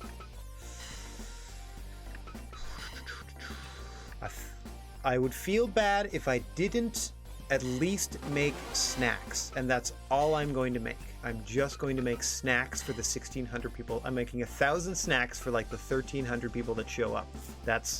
I'm not going to sell them all, but I personally would feel bad. Like, you got to offer concessions at your show. So let's do all that. Saved. We're all saved. And we're checking. Oh, yeah. I can also just not have anybody be affiliated if I really wanted to. Like, Kobashi doesn't belong anywhere. I could strip everybody out of the face and heal factions, quote unquote, but I think they help you in generating merchandise quicker and so on and so forth. So I think it helps. And they're just sort of placeholders until I get enough people on the roster to make proper factions. Anywho, that's all good. Let me check the records. Yep. This is wild. The Hall of Fame is the worst. This is our nearest. Holy crap. Wait a minute. Oh. I start with $100,000, and when it said they started with 200K, it means they started with like 2,000,000. So they started with 200 million. Okay. Wowzers. So they start with a measly $1.4 million. Wow. Oh wow, they're kind of... Okay. Different numbers based on different number of talent and stuff too, huh? That's pretty cool. What the crap? New Japan's primary style is, or promotional style is King's Road, and it only represents 6% of the roster. That's dope. Okay. Okay. I don't need any advice. I don't need to look at anything else. We're not going to crown a champion yet. We're really not going to be... Yeah, right? They missed a couple zeros for us, too. That would be great if we started with 1 million instead of 100,000. Man, that makes me extra worried because, again, this is half of our cash. This is half of our money we're spending on one show. Here we go. Here we go. Let's hope everybody shows up. I mean, we're going to give them 3 strikes if they don't, but let's hope everybody shows up to work. Year 1, Show 1. You're about to witness history in the making with the birth of a new promotion. Ladies and gentlemen, we welcome you to the inaugural event of the GWA. We plan to be the best in the world, and every one of you can help us to get there. So far, so good. January events. Everybody showed up for work. Okay, it's a little weird seeing Strong instead of King's Road next to all these matches. And I'll double check. Yep, all the matches are the same, and all the rules are as I like them. And we are starting things off with our first match. Oh, all 1,300 people showed up, so that's good. David Houston versus Mickey Williams in the very first match of the very second generation of the very G, very W, very A. Let us now take a stroll down the gnarly wrestling aisle. For the first time in this new generation, nice wooden floor here in the gym. Crowd looks enthusiastic. As always, the creature on feature, the senior official here in the GWA, Mr. Bigfoot, calling for the bell, and we are underway with the first match in our history. You can see we don't have a sponsor at all, just a plain old ring. Mickey Williams, dressed all in black. David Houston, in their familiar red, master of roll-ups, master of the head scissor takeover, master of the moonsault is David Houston. Mickey Williams is as dirty a brawler as they come. I believe their finisher is literally a choke lift where they just two-handedly lift you up off the ground and just throttle you. I think that's what lift means. And as you see now, Mickey Williams quickly going into their rather unorthodox and rather unsavory tactics, biting at the forehead of David Houston there. David Houston in counter, trying to stem the violent flow of offense. Now turning Mickey Williams into a paradise lock there, but too close to the ropes. Mickey Williams able to push David Houston into the ropes, thus breaking his own submission hold. Nice counter there from David Houston out of the corner, attempting a nice head scissor takeover follow-up.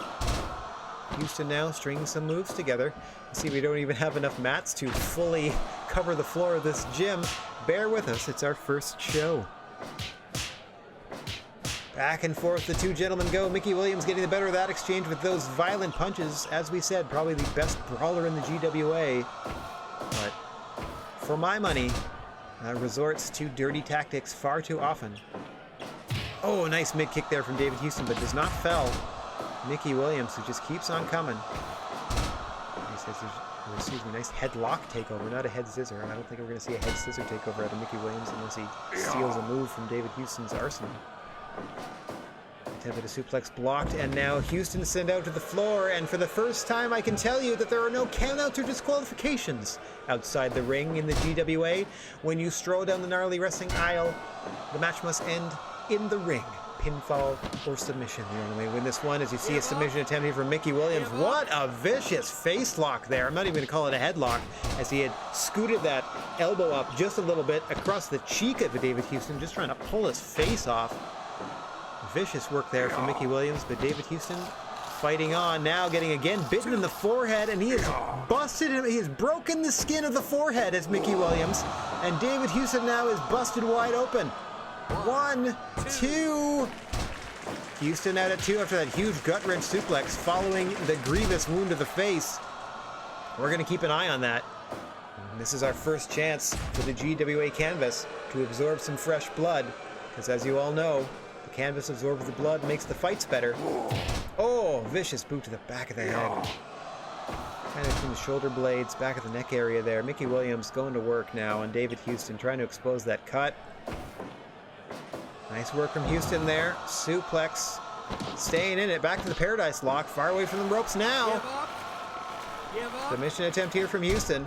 That blood flowing into his eyes. You can see every time he touches the canvas, leaving pools of it behind. The crowd not really into Mickey Williams. Oh no. And now another submission attempt here. Just squeezing the blood out of the face of David Houston. He's able to escape there. Mickey Williams in firm command here, and he's loving every minute of it, much to the chagrin of the crowd here. Oh, a roll-up! A quick victory roll for Houston, only nets him a 1 count, unfortunately. And there's the scythe! Mickey Williams with the scythe across the forehead. David Houston got to come up with something in response. Nice big splash off the top, but too close to the ropes there.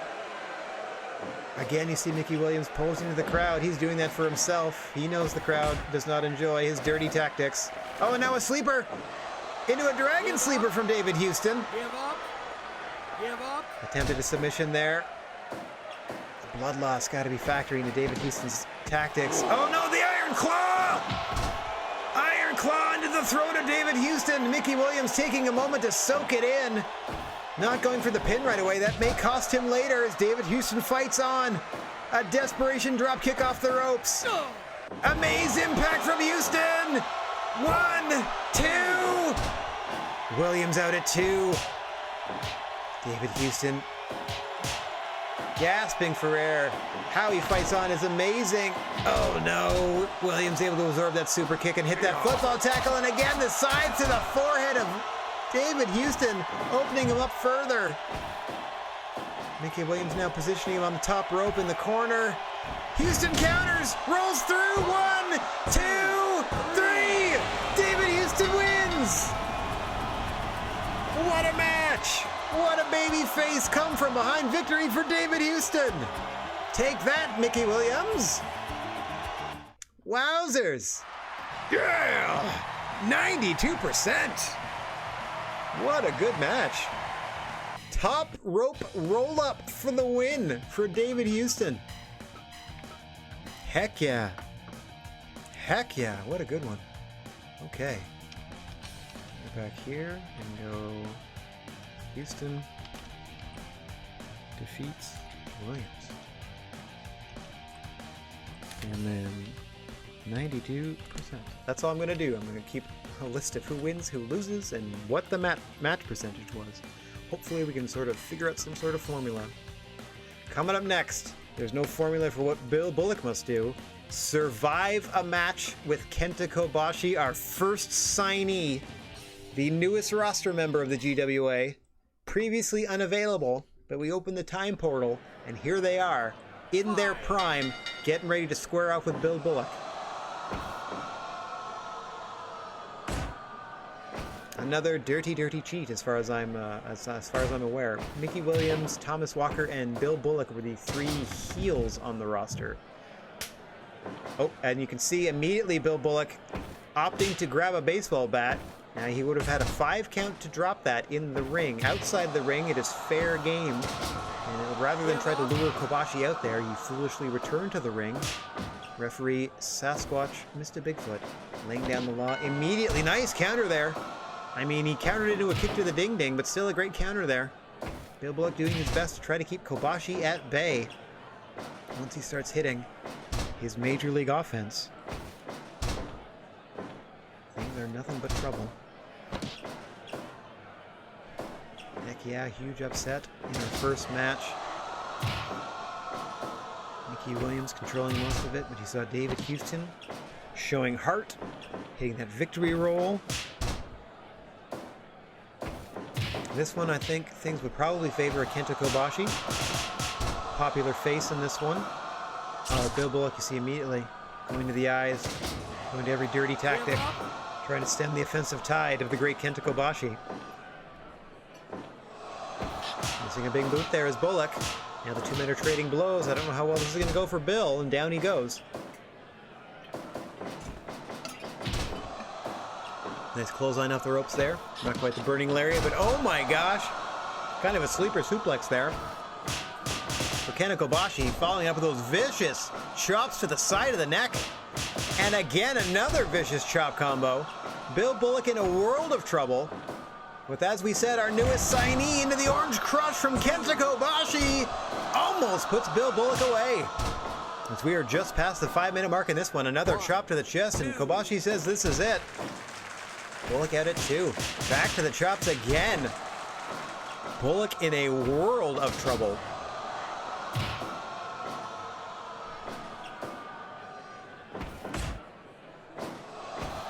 Oh, there's the burning lariat, but Bullock able to roll through somehow with his last bit of energy, perhaps. This has been all Kobashi. Once he started to gain the advantage, he has pressed it to the fullest. Pedal to the metal from Kenta Kobashi here. Bullock hanging by a thread. Nice snap suplex there, trying to climb that mountain and get back into this one. Oh, poke to the eyes. Back to the dirty tactics, but it does not work. Another set of vicious chops. Kobashi has been beating Bill Bullock's head like a bongo for most of this match. Nice vertical delayed brainbuster there. Dropping Bullock on his neck. This has been all Kobashi. Blocking the Irish whip there. Gets hit by a swinging neck breaker, and now Bill Bullock trying to work on the legs. Never a unwise move, never a dumb idea to attack the legs of your opponent.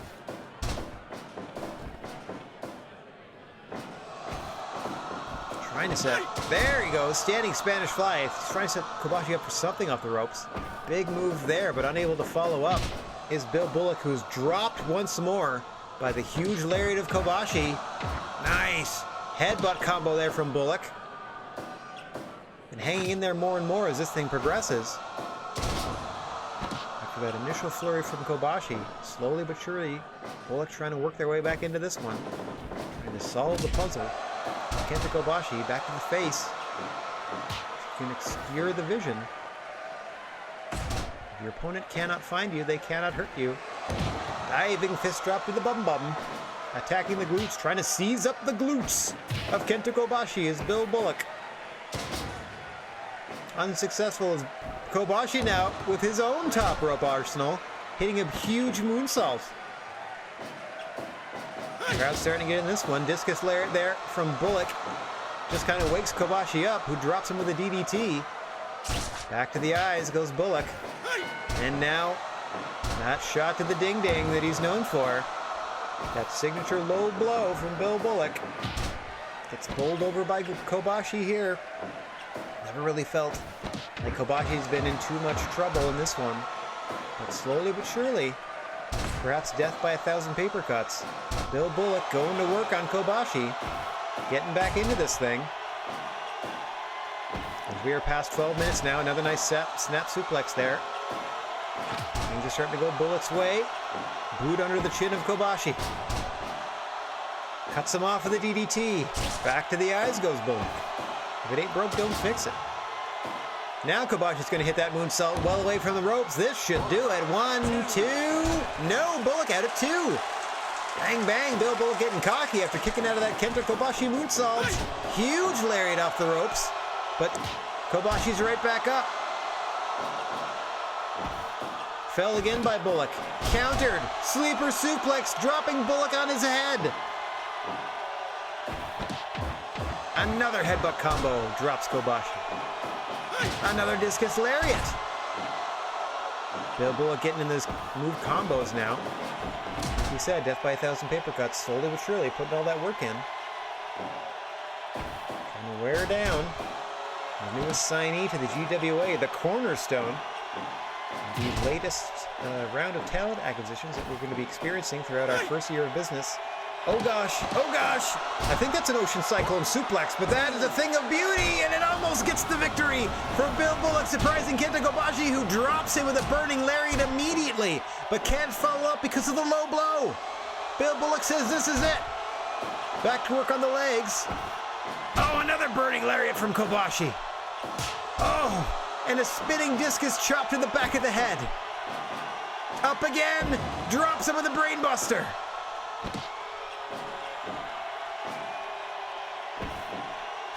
Snap suplex again. Oh, into the stomach claw. This is a straight up submission hold, because this promotion's in 1975. Back and forth they go. Bill Bullock has pulled about even in this one. Kobashi is in some trouble here. Another discus lariat from Bullock, but he can't follow up right away. Back to the stomach claw. Kobashi in a world of trouble. Able to bust free, able to push Bill Bullock away, but you can see Kobashi sucking wind. There. Creates a little time and space to get a breather. As we're approaching 20 minutes in this one. This thing was almost wrapped up in a smooth 5, but since then, Bill Bullock has spent the past 15 minutes getting back into this one. Another neck breaker. Misses with the big boot. Gets dropped on his head with a brainbuster. Kobashi looking to follow up. Pulls Bullock back to his feet. Gets dropped with another series of headbutts. Off the ropes comes Bullock. Huge lariat drops Kobashi. Big boot does the same. Kobashi counters with a suplex. Bullock rolls right through it, back to his feet, hitting a neck breaker. Senses victory is nigh. Another huge lariat, but Kobashi's right back to his feet. Oh, into a submission attempt here, but Kobashi too close to the ropes. Pulls Bullock back to his feet this time, and he's dazed. Burning lariat turns him inside out. Oh, and then a knockout shot from Bullock. Both men got to be looking for the knockout shot. The last move of the match could be this Orange Crush, and it is! Kenta Kobashi with a hard-fought victory against a very game Bill Bullock. How'd we do there? 95! Heck yeah. So, 95% satisfaction there. That's pretty cute. Good stuff. All right. See, we may have pulled more people into the arena with Kobashi versus Zbyszko, but there's no guarantee that they would have had a 95% match. Okay. Okay, this next one should be okay, as the Hollywood hunk Jack Howard is taking on Matt Robinson, former jobber to the stars. 5-star ring general, Matt Robinson. Always the bridesmaid, never the bride. Let's see if this iteration, this generation, this universe is kinder to Matt Robinson's win-loss record as we head down to the ring, our third of 4 matches. Our semi-main is underway. Mr. Bigfoot calls for the bell. And here we go. Matt Robinson in the teal and blue, Jack Howard in the black. See Matt Robinson immediately going for his signature pedigree finish. Jack Howard will be looking for that package pile driver. Both opponents have moves that drop their opponent on their face and head. Or head and face, in that order. As I see Space Cat is napping in his normal spot. Roll through into the armbar here for Matt Robinson's signature, traditional, classic Matt Robinson offense. It's almost as though I've seen him wrestle before. I don't know how effective a body slam into a pin is going to be in the first 2 minutes of the contest, but Hollywood hunk Jack Howard testing the mettle of a Matt Robinson early in this one, perhaps playing mind games. Mind games!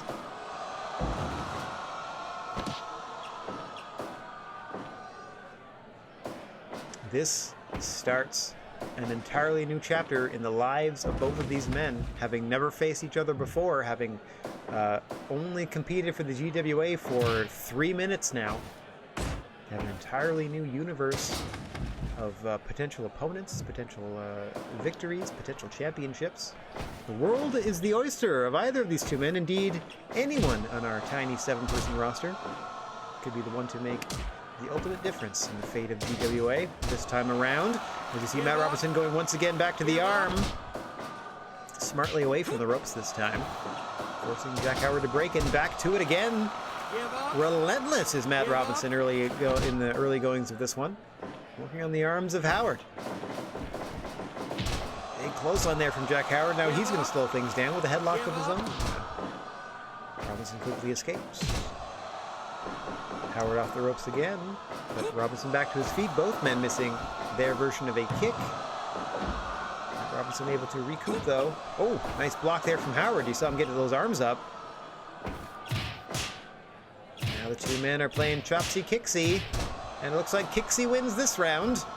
Double stop to the back of the butt by Matt Robinson. And he follows it up with an elbow of the small of the back into a Boston Crab. Excellent strategy. Working the back and then yanking on the legs by Matt Robinson. But Howard able to escape. Hook kick to the side of Howard's head. Robinson feeling it now. Oh, able to reverse that Irish whip. Twice in a row now. Giving Howard the satisfaction. Using his own momentum against him. Howard there was trying for that butterfly bridging suplex, but unable to get Matt Robinson over. Great counter. Things staying in Matt Robinson's favor. Nice discus punch. Now setting up Howard in the corner. Matt Robinson getting a little winded, but riding this wave of offensive momentum. Hopefully all the way to a victory is Matt Robinson. Continuing his onslaught. Positioning Howard. What? Oh, nice kick to the back of the head. I'm going to set up in the middle of the ring there, but Howard savvy to it. And fight his way free. Oh my gosh! Matt Robinson stealing the package pile driver of Howard. Drops him on his head, but Howard immediately pops back up. Off the ropes comes Howard. Huge clothesline to Robinson into a headlock on the canvas. Desperate to slow things down is Jack Howard. As things are monstrously going Matt Robinson's way. Hasn't quite spelled victory yet. But he just dropped Jack Howard on his head with his own finish. And now, just a nice scissored sleeper. Nothing fancy about this. Just a grounded submission tactic there for Matt Robinson. But Jack Howard able to break free once again. Pedigree from Robinson. Too close to the ropes on the pin attempt though. No, he's not. Oh, but Howard's still able to kick out at 2. I thought he was all up in those ropes. A second pedigree. Rolls him over again. 1, 2. That seems like an error. Can't be right. Oh no, he's inching his way to the ropes. Once again. Yeah, I feel like a submission's been broken up before. 2 pedigrees in a row. That's 2 finishes for Matt Robinson in a row, and Jack Howard still fighting on. So Jack Howard has withstood his own finish and 2 of Matt Robinson's pedigrees, and is content. He's hanging on by a thread here, just content to try to drag Matt Robinson away from the ropes and ground them with that headlock. Matt Robinson looking for a way to capitalize while Jack Howard is still a little bit loopy here. There, that'll help. Nice hook kick to the side of the head. Coming off the ropes now. Big knee to the face of Jack Howard. Robinson trying to get back into the driver's seat here. Trying to put Howard down and out. Absorbs that big kick to the chest, does Matt Robinson, but doesn't absorb that brainbuster. Follow-away slam as a follow-up from the Hollywood Hunk. Now into these rolling Germans. Ends it with a pinning bridge. 1, 2. Robinson out at 2 as we pass 14 minutes here and the crowd going banana for this one to this point. Triple H rolling over in his grave. I kid. I think he's somewhere in here. Either he's in WWE Hall of Fame or WWE, one or the other. Maybe even both. You might have young Triple H and old Triple H. Knee to the chest. Since he's a 2-time Hall of Famer now. I think Hulk's in there twice as Hulk and Hollywood. Speaking of Hollywood, the Hollywood Hunk just dropped Matt Robinson with a package pile driver, but picks him up immediately to dish out more punishment, and it may cost him, as Matt Robinson is fighting for all he's worth here.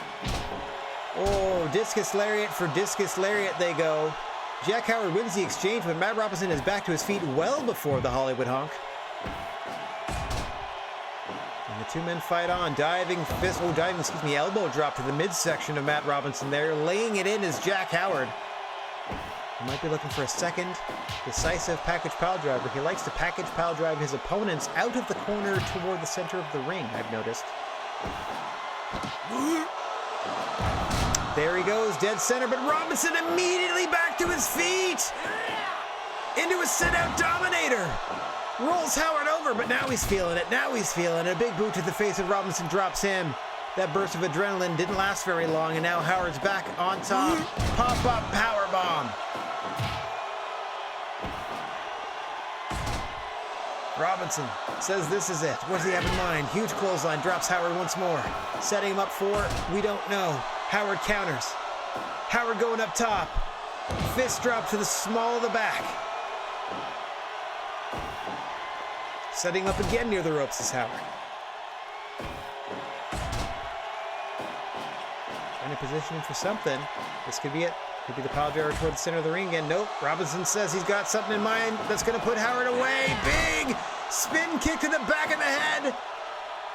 Pulls him back to his feet, off the ropes. Doesn't have the timing down, and both men go down. Howard scrambles back to his feet first, as we are cresting 20 minutes gone in this one. A heck of a semi-main event here. Robinson missing with a flurry of offense there.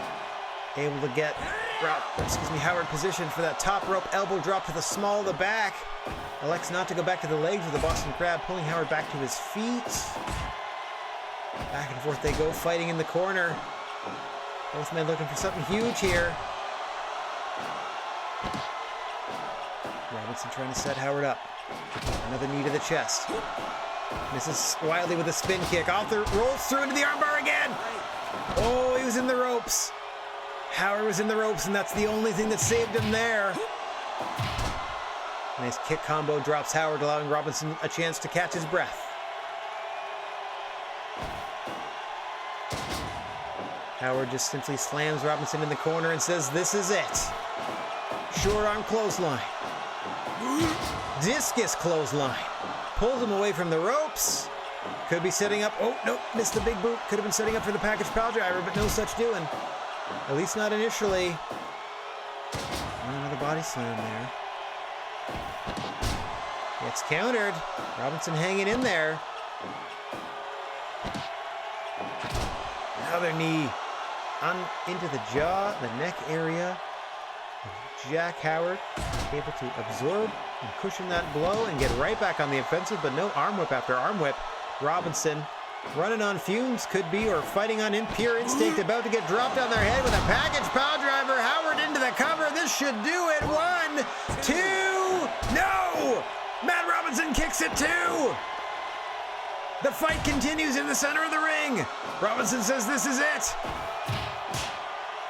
Back and forth they go. Kicksy chopsy. Boom!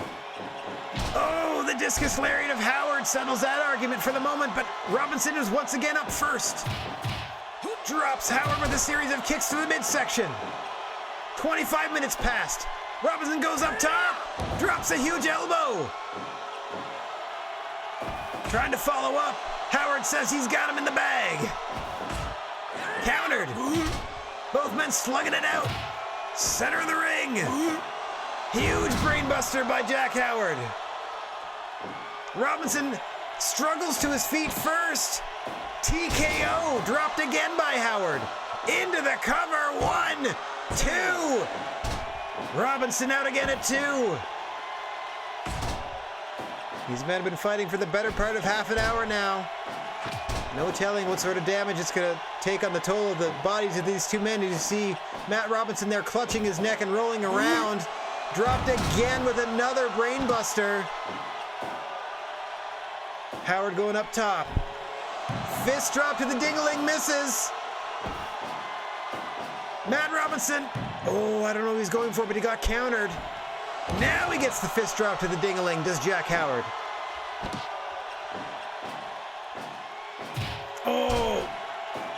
Robinson with that kick to the midsection, dropping the Hollywood Hunk. Countered with a TKO. Can't capitalize right away. Both men down, both men up. And now Howard throwing Robinson to the floor so he can catch his breath. We're close to 30 minutes gone on this one. Both men must be exhausted. What a way to introduce yourself to the GWA fan base, though. As you see another stiff kick to the face of Robinson, drops him. Another TKO by Jack Howard, again unable to follow up. In fact, Robinson's to his feet first. But he can't get a good handle on what he has to do to Jack Howard. Howard has a counter for everything.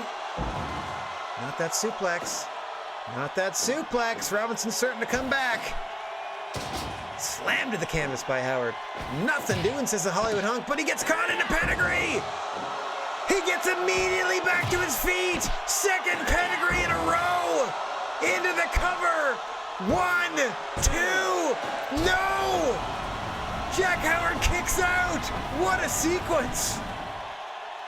Holy crap, I've never seen anybody pop up immediately and get pedigreed like that. Fall-away slam. Matt Robinson no-sells that and is back to his feet.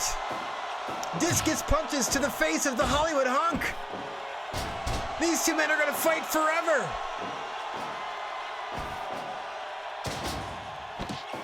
I'm telling you, Matt Robinson, one of the greatest wrestlers to never be a champion. Let's see if this universe is the universe for him. That huge spin kick rocks the Hollywood Hunk. Robinson setting him up for the kill shot. What does he have in mind? Counter by Howard. Robinson trying to maintain his composure. No, Howard! Butterfly with a bridge. This should do it. 2, 3.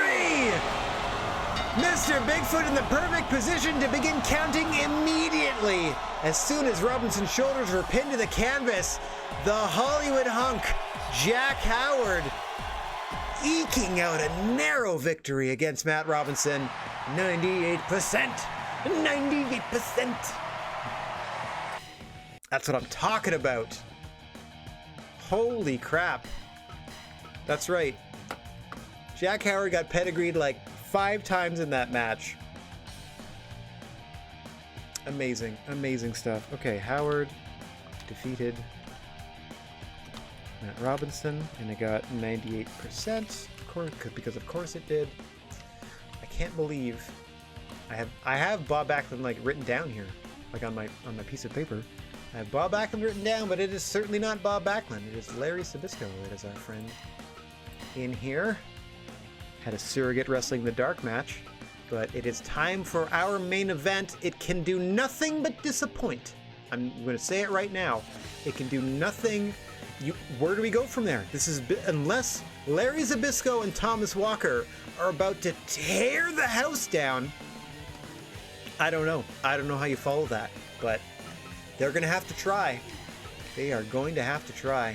As our main event is up next, the living legend, Larry Zbyszko, against the dirtiest player in the GWA, Thomas Walker.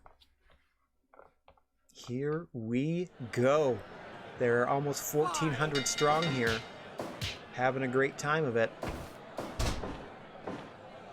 In our very, very first show.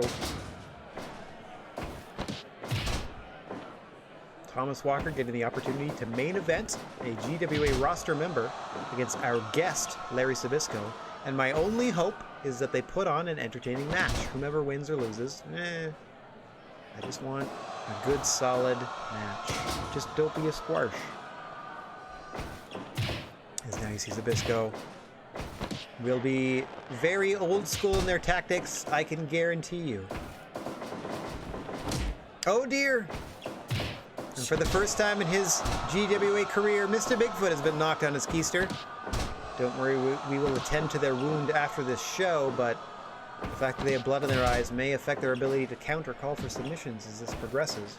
So the first victim of Thomas Walker in busting open another member of the match turns out to be the referee in this one.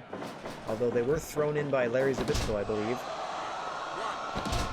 As you see Thomas Walker into those illegal tactics, just choking the life out of Larry Zbyszko, or at least attempting to.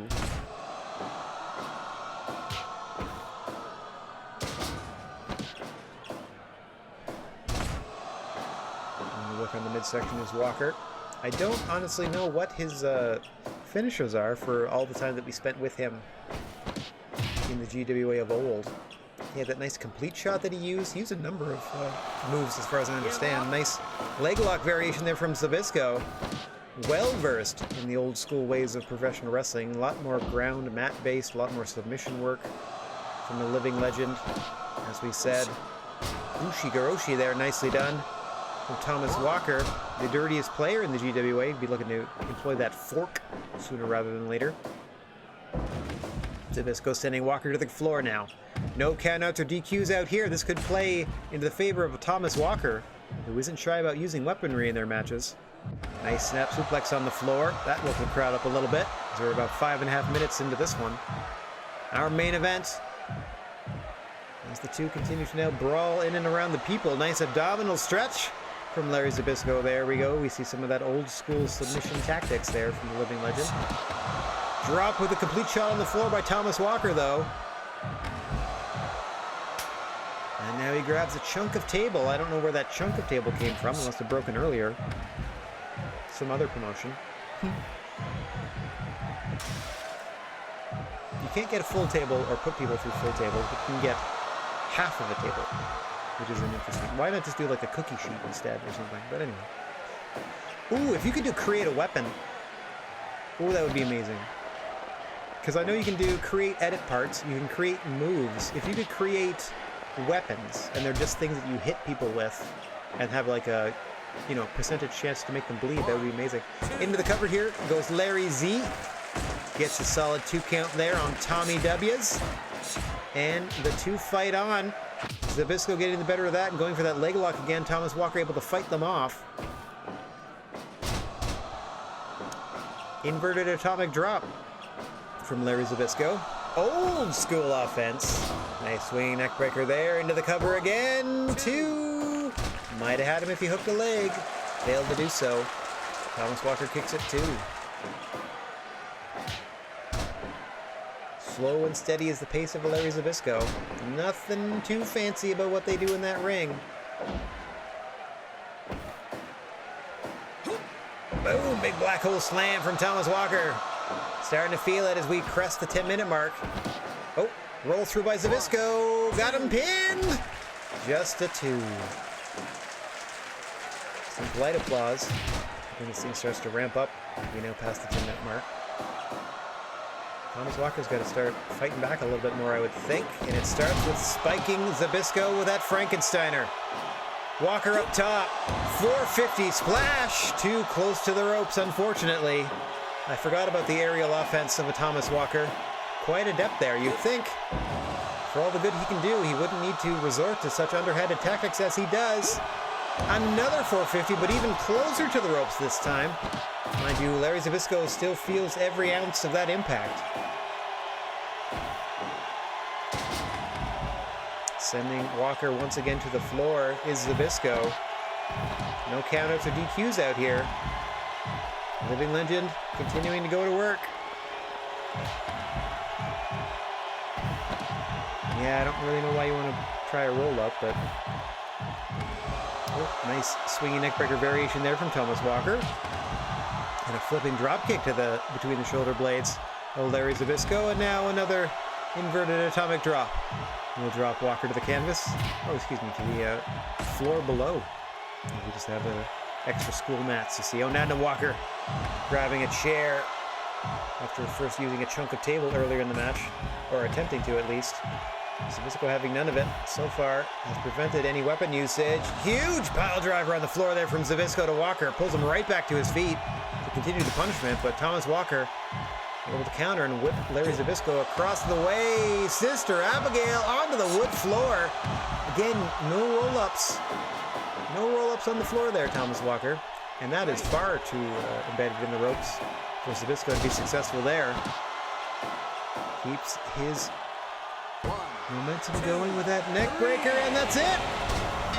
Larry Zbyszko, in somewhat disappointing fashion, pinning Thomas Walker in 15 minutes. I knew we wouldn't be able to follow up that last match, but it got people in the building, did Larry Zbyszko.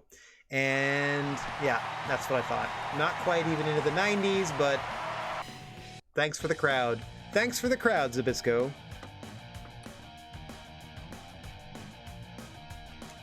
Now I gotta spell Zabisco. Zabis. My word. Zago. Defeated Walker. With a measly 87%. How rough. Overall, still at a 93. The 1,300 plus that were in attendance can go tell their friends what a good time it was. I hope. There we go. We pulled it off tonight, but the empty bleachers stood out. We may want to consider a smaller venue. Well, I gotta tell you, there's no smaller option. That was our first American show. Okay, there's gonna be a ton of new champions crowned, so we're gonna review that in a second. I still lost money. I still lost $23,000. Dang it.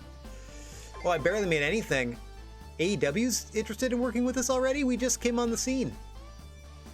That's interesting. That's interesting. Okay, so February starts us off.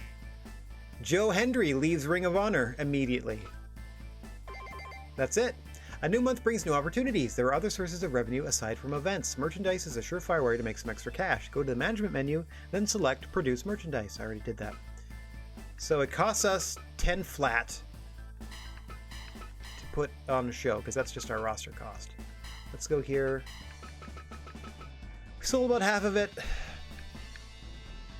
We can't sell this. We have to get rid of the rest of it, because it only has the shelf life for the one thing. Okay, let's do our repair immediately.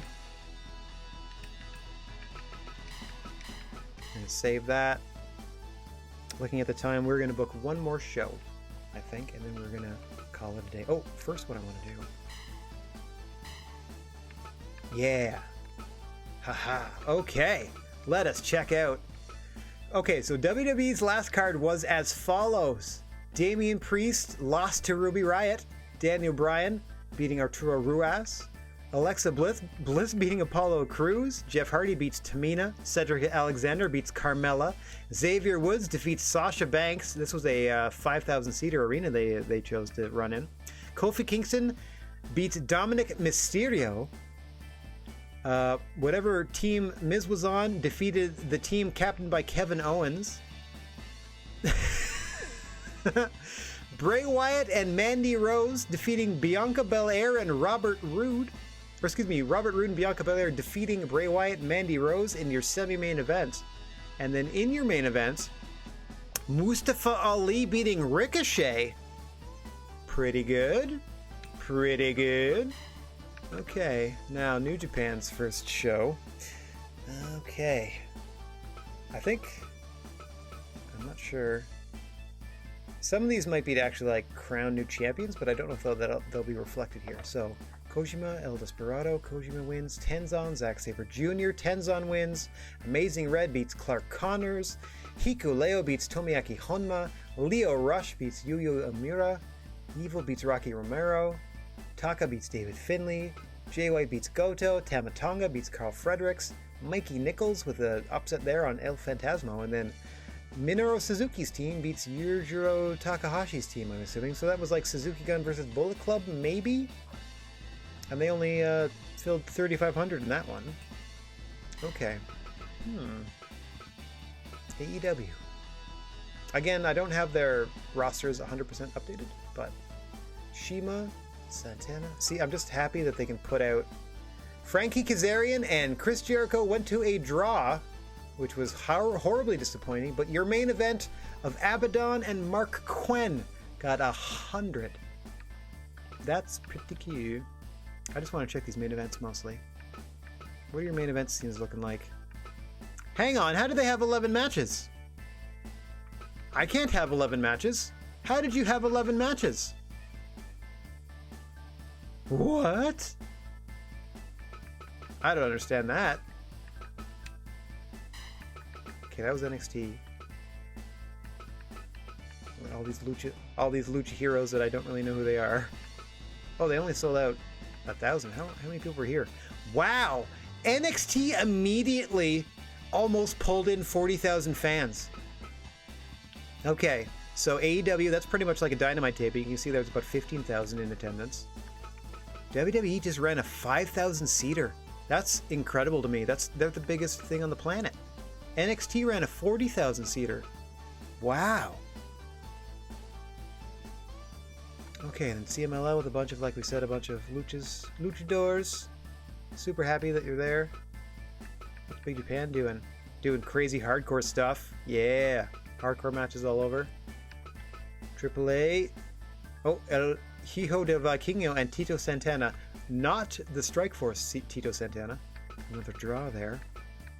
Again! Another 11-match card. Something must happen. Something must happen after your roster gets to be a certain size that you can suddenly do 11 matches. Anyway, they did that in front of 1,000 people. I drew more people than AAA did, and look at all the people they had to pay and put on their show. And their last match was a draw. Okay, so now we're to Ring of Honor. Let's check out. A lot of team stuff going on here. Again, they pulled in about 12,000 fans. Good for them. They only put on 8 matches, though. Headline with Brody King versus Eli Isom. What was their best match? Vincent Ray Horace was their best match on the show. Shane Taylor, Kenny King. That's Shane Taylor, I'm telling you.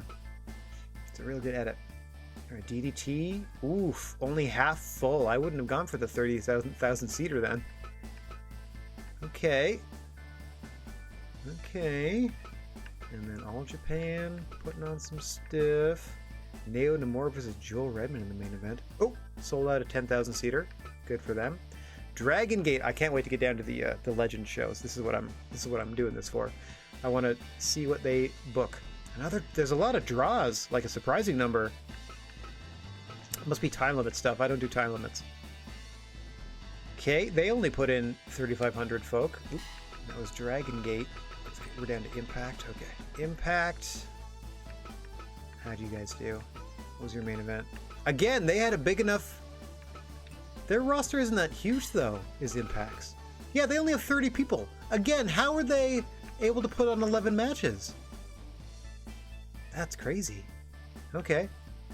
Deanna Parazzo and Suicide against Rosemary and Raj? Rohit Raju, I think. Noah got their stuff going. Oof. 100%. 100%. That's a real good main event. Game Changer Wrestling. There. They only have like 10 people on their show. Oh, look at that! Doomfly in the main event, getting the win over G-Raver and Solo Darling. Awesome. I didn't even tell them to team up Delilah Doom and real life fiance / tag team partner Eli Everfly. That's cool. Oh, Nick Gage versus Chris Dickinson. Hardcore match. 100%. That's probably fairly accurate. But the fact that they only put in 6,500 and booked a 15,000 seat arena, I don't know. You gotta be a little more considerate. I mean, you gotta be a little conservative than that, I think. Okay, now let's check out the first Legends card. These are international legends, not in the WWE Hall of Fame.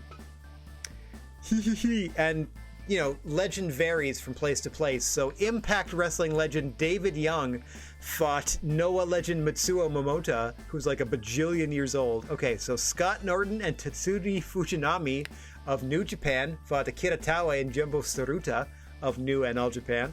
Jerry Lynn versus Masahito Kakihara. Nice.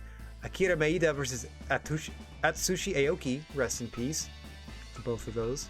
ODB versus Donovan Morgan. That's the more Impact and Noah people there. Masahiro Chono versus Abyss. Holy crap. What a show. Hey, Rocco. Nice to see you. We are going through the first month of our new generation of the GWA, and we're checking out the competition. And we're currently on the Legend show, which is like legendary performers not in the WWE Hall of Fame. So we're going to see some crazy dream matches in this one. Not quite Manabu Nakanishi versus Doug Furness, sure. Or Matt Bentley versus Takeshi Morishima, that's pretty funny. Now we're talking the Great Muta versus Toshiaki Kawada in your semi-main event. And your main event was a team that Shinya Hashimoto led versus a team that Mitsuhara Misawa led. It looks like it was a 4 versus 4 matchup. I desperately want to see that. Oh, and then of course they get an extra 11th match, because why not? Davey Richards versus Michael Iwasa. Okay. Okay. And now our last promotion, the WWE Hall of Fame show. Mr. Perfect beats Luna Vachon. Tully Blanchard over Ricky Morton. Antonio Roca over Jacqueline. Gorgeous George over Tori Wilson. There's a lot of ladies on this one. Eddie Guerrero beats Wendy Richter. Not a very high percentage of enjoyment so far. Tony Atlas defeating the Fabulous Moolah. There's been a lady in all but one of these matches so far. Oh wait, yeah. All but one of these matches so far. Mick Foley versus Nikki Bella. Steve Austin versus Brie Bella. This is a very interesting way to book your first show. I don't understand why it's Battle of the Sexes month on the Hall of Fame. Arnold Scollin versus Devon Dudley in your semi-main event, and their first Hall of Fame card was headlined by Killer Kowalski versus Alundra Blaze. Oh, I'm sorry, not headlined by, because they also apparently get 11. Yeah, I guess that hopefully that would be building towards Steve Austin and Dude Love versus the Bellas, but maybe not. Okay, what's their real main event? Shawn Michaels versus Pedro Morales. You know what? That's a pretty good main event. That's a lot of females being represented. I was not expecting that. Anyway, they again only packed in 5,000. So the most successful show in week 1, NXT ran a dome show and got most of the 40,000 seats filled. So good for them. AEW has interest in working with us, huh? What does that mean? Management. Nope. Management training center? Did that. Management. Don't worry about the merchandise. I already took care of that. Human resources. Broker contract. Broker contract. What does that mean? Whoop. We will partner with other promotions and build relationships that are easy to exchange. If you tie up, you can expect the success rate of participation warranty will be high, or the negotiation fee will be cheaper. Oh, that probably means like if we broker a contract with another promotion and then try to, you know, borrow their peeps or whatever, then it'll be cheaper because we're friends. But what I'm going to do instead is max out our roster by signing our 8th person. Okay. Last time we signed Kenta Kobashi away from the Japanese area. We started in North America and did okay. We're going to Japan for show number 2, so we have a star of Japan already. I kind of want to stay one step ahead and see if I can get myself a Latin American star. Okay, let's check this out. Like El Tejano Jr. Right there. Perfect. El Tejano. Like, that's exactly what I'm looking for. Pretty good popularity in their area and about $1,300. So that's our shortlisted leader so far. Okay. Kings Road is also okay. So Euphoria. And Kings Road or Strong Style would be great. I'm going to ignore all these luchas. Negro Castus is a bajillion. Mil Mascaras is 76 in this game. Sure. Must be a legend in the Latin American thing. Okay. Or it could be another in the WWE Hall of Fame. That's probably why.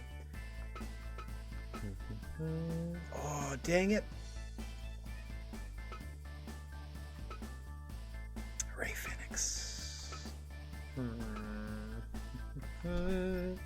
Sopanero Jr. also good, but again, the attack and defense go down. But here we got a solid B, strong style. It's looking to be El Tejano. Yeah. Okay. El Tejano. Come on down. This way we're sort of, I don't want to say future-proofing, but we're at least trying to have someone in each area that starts off with a little bit of popularity in the area that we're eventually going to feature them in. So, we are going to try.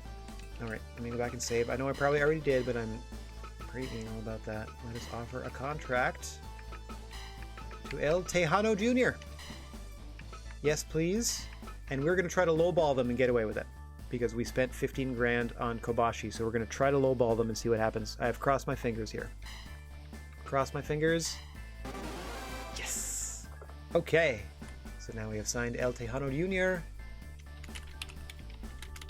So we have 6 wrestlers that are based out of America that we can sort of base our, local popularity on, some of which are already popular, in and of a way. And then we grabbed Kenta Kobashi because we're about to go to Japan. We grabbed El Tejano Jr., and that'll help us out in the Latin American markets. And then when we go to Europe after that, we'll try to, if we can afford to, because we're still losing money, we'll try to expand our gym eventually. Okay, also saved, and like I said, we're going to book one more card on our way out of this. So we actually have 8 people on our roster now, and I'm just going to try to book the card that gets us the most views. So I would imagine I'm probably going to put Kobashi and maybe Walker or Robinson in the main event. Actually, let me check. How's everybody feeling after that? Good, good. Ooh, Robinson's neck. Good, good, good. Normal. Good. Okay, I'm going to put Bullock and Robinson in the first match against each other, specifically because they're both the ones hurting the most. So I'm then hoping they'll take it easy on each other, or that'll kind of you know what I mean? Like they'll cancel each other out in that respect. Oh, the divine Matt Robinson. Hang on. Hollywood Hunk Jack Howard. The divine Matt Robinson. The Anti-Gravity Kid David Houston. The Hell Knight Mickey Williams. The Convict Bill Bullock. And the Brilliant Devil Thomas Walker. This is the first time I'm seeing most of these nicknames, or the first time they're registering in my head. Okay, so like I said, we'll just put Robinson and Bullock together no matter what, and then we'll work on the rest of it. Everybody else trusts me. Everyone's good.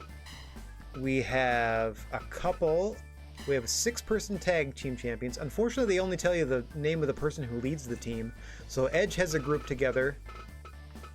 Oh, Big Swole is the first AEW champion. Hang on, let me go back to promotion stats and see there. Did they even main event with that? Oh, there it is, the 11th match. That was for apparently Anna Jay versus Big Swole was for the title. Unfortunately, they don't show you that. That's too bad. I would have preferred. Big Swole, your inaugural AEW champion. Minoru Suzuki's team, the inaugural 6-person champions in New Japan. What else do we got down here? Cameron Grimes is a tag team champion in NXT with an unknown partner. I wish they would tell me. Wait, maybe I can do this. Go to NXT. And now I literally have to look for that other belt. Oh, there it is. Mike Bird and Cameron Grimes. I don't know who Mike Bird is. They must be from NXT UK. All right. I'm not going to do that for all the teams. That would take too long. Espirito Negro is the CMLL Junior Heavyweight Champion. They crowned a Junior Champion on their first show. That's cool. Big Japan has a Junior Heavyweight Tag Team Championship that they crowned in their first show. Interesting to see what promotions want to feature. Oh, Brody King's match. Okay. Was a weird matchup, but it was for the ROH Championship, so at least they're hitting the ground running. All right. Tag Team Champions crowned in DDT. Oh, Nao Nomura, that main event was also for the All Japan, so that's the first Triple Crown champion in All Japan's history here. Shun Skywalker and someone are the Dragon Gate Tag Team Champions. Oh, okay, so that main event in Impact, Deonna Purrazzo's team there won the Impact Junior Heavyweight Tag Belts. Same with Noah's main event. Neo won and their team won the Noah Junior belts. And in that GCW main event, Doomfly, Delilah Doom and Eli Everfly won the GCW Junior Heavyweight Tag Team straps in that main event. Davey Richards. Davey Richards is your inaugural Legends champion because they are a Ring of Honor legend. Pedro Morales fought Shawn Michaels for the inaugural WWE Hall of Fame championship, and Pedro Morales came out on top in that one. So Pedro Morales is your first Hall of Fame champion. So lots of promotions are at least crowning champions to start with. I have 8 people on my roster. I'm trying to wait until I have 10 or 12 before I crown anyone champion, and then take from those 10 or 12 my 8 favorites and run a one-night tournament to crown a first inaugural champion and go from there. But we'll see. Okay, so that's all taken care of. Let us go to... We don't need to book, or we don't need to borrow anybody because we have our 8 people. All right, GR, thanks very much for hanging out. Appreciate it. Thanks for hanging out and experiencing the beginning of the second generation of GWA. Obviously, the VOD will be up here on Twitch, and it'll be up on the YouTube channel tomorrow. So you have plenty of time and places to, plenty of opportunity, I should say, to catch up should you desire to. So let's go ahead. So AEW put out feelers. Was that a thing? I don't really have any. Everybody's indifferent to me, which is good. Oh, I have normal relationships down here, though. Okay, so everybody above Dragon Gate is indifferent, but Dragon Gate and below, they're like, what's up? That's interesting. So, I'm not gonna try to grab anybody or anything like that. I don't need to cross-promote to start with. Let's just book ourselves an event. Standard event? Yeah, if these are going to be highlighted every time, this means I can do all sorts of different stuff. Okay, this is very exciting. I can do all sorts of different variations of cage match and death match and so on and so forth. Alright, so our second show. We have our Sasquatch. We are going to rural Japan. We are going to the smallest place we can go, this 1,250-seater. So we are, of course, putting in the main event Kenta Kobashi, our biggest international star. Main eventing. 8 people showed up. 8 people. I'm going to put them against the Hollywood hunk Jack Howard. 8 more people showed up. Not too shabby. Oh boy. So in our opening contest, like I said, I wanted to do Matt Robinson, Bill Bullock. Wow.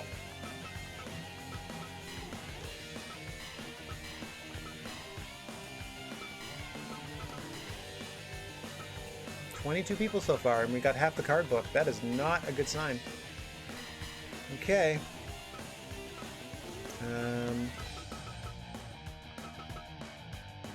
Okay, I'm gonna do Houston Walker. 2 people showed up. Walker. 6 people showed up for Walker. And then Mickey Williams and then Tejano Jr. Welcome to the show. 49 people show up in Japan. In the tiniest place I could possibly go to Japan. So apparently I can't rotate every single time because I would go out of business. There's no way I can afford this. Huh. A TV commercial blows all of my money and gets 60 people in the door. Okay, so let me go back to America. Oh, I sell it out this time. The gym, what about the small hall? 1,700. 1,700, but more $10,000 in expenses for 33 people. That's only $330 of profit, or of like potential revenue. So I'm gonna stick with the gym. Okay, we're not gonna rotate. We're gonna sit on it and not rotate. At least for the beginning, I guess. I'm gonna try to maybe go up a letter grade in each area before I move on. Okay, we're just gonna spend more time in America than I thought. I thought you could just evenly go between them, but I guess in our home promotion, or in our home territory, it's gonna be easier to get people in the door. Okay, so we have 13,000 in expenses. We've covered the expenses with our ticketing, so we're okay there. We got 1,600 people showing up. We made 16 grand, so we covered that. So we got to make 30. Got to make 15 grand. No, see now. I'm gonna make just 1,000, and that's it. That's it. I hired somebody, gave them the lowest bonus I could, and that's all we got. We got to start making money on these shows soon, or we're toast. So, event's good. Yeah, we're okay to proceed. We are okay to proceed. Let's get over here.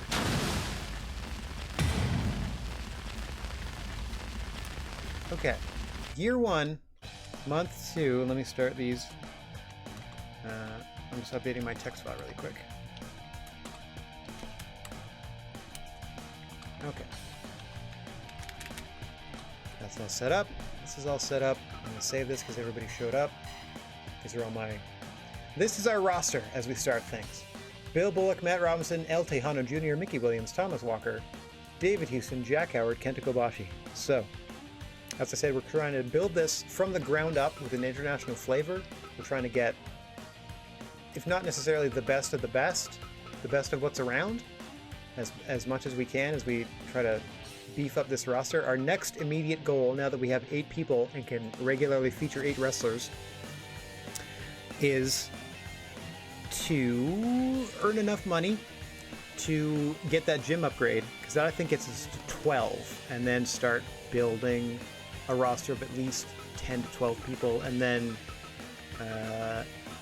probably like June, like if I last 6 months doing this, the 6th month I will crown a champion with the one-night tournament, but that remains to be seen if I can survive that long, or if indeed I should be doing it already. If it turns out that I lose a ton of money on this show, I might end up crowning a champion next time, because we have at least 8 people, and then I can at least run a one-night 8-man tournament and see whom amongst these can stand victorious.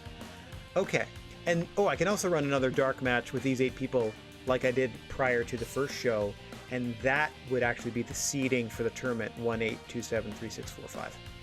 That seems like a reasonable thing to do. Okay. Let's see how reasonable Bill Bullock and Matt Robinson are going to be with one another. It is their 2nd month in a row working for us.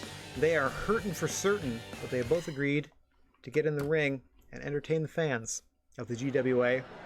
And as Mr. Bigfoot rings the bell, away they go. Bill Bullock had his hands full with Kenta Kobashi last month, but was able to put on a heck of a show before eventually succumbing to the might of one Kenta Kobashi. Matt Robinson likewise put in a heck of an effort against the Hollywood hunk Jack Howard, and unfortunately came out on the losing side. And so the losers of those 2 matches are facing off here, and the winners of those 2 matches are facing off in our main event this evening, being part of the 2 best matches on the show, I would say.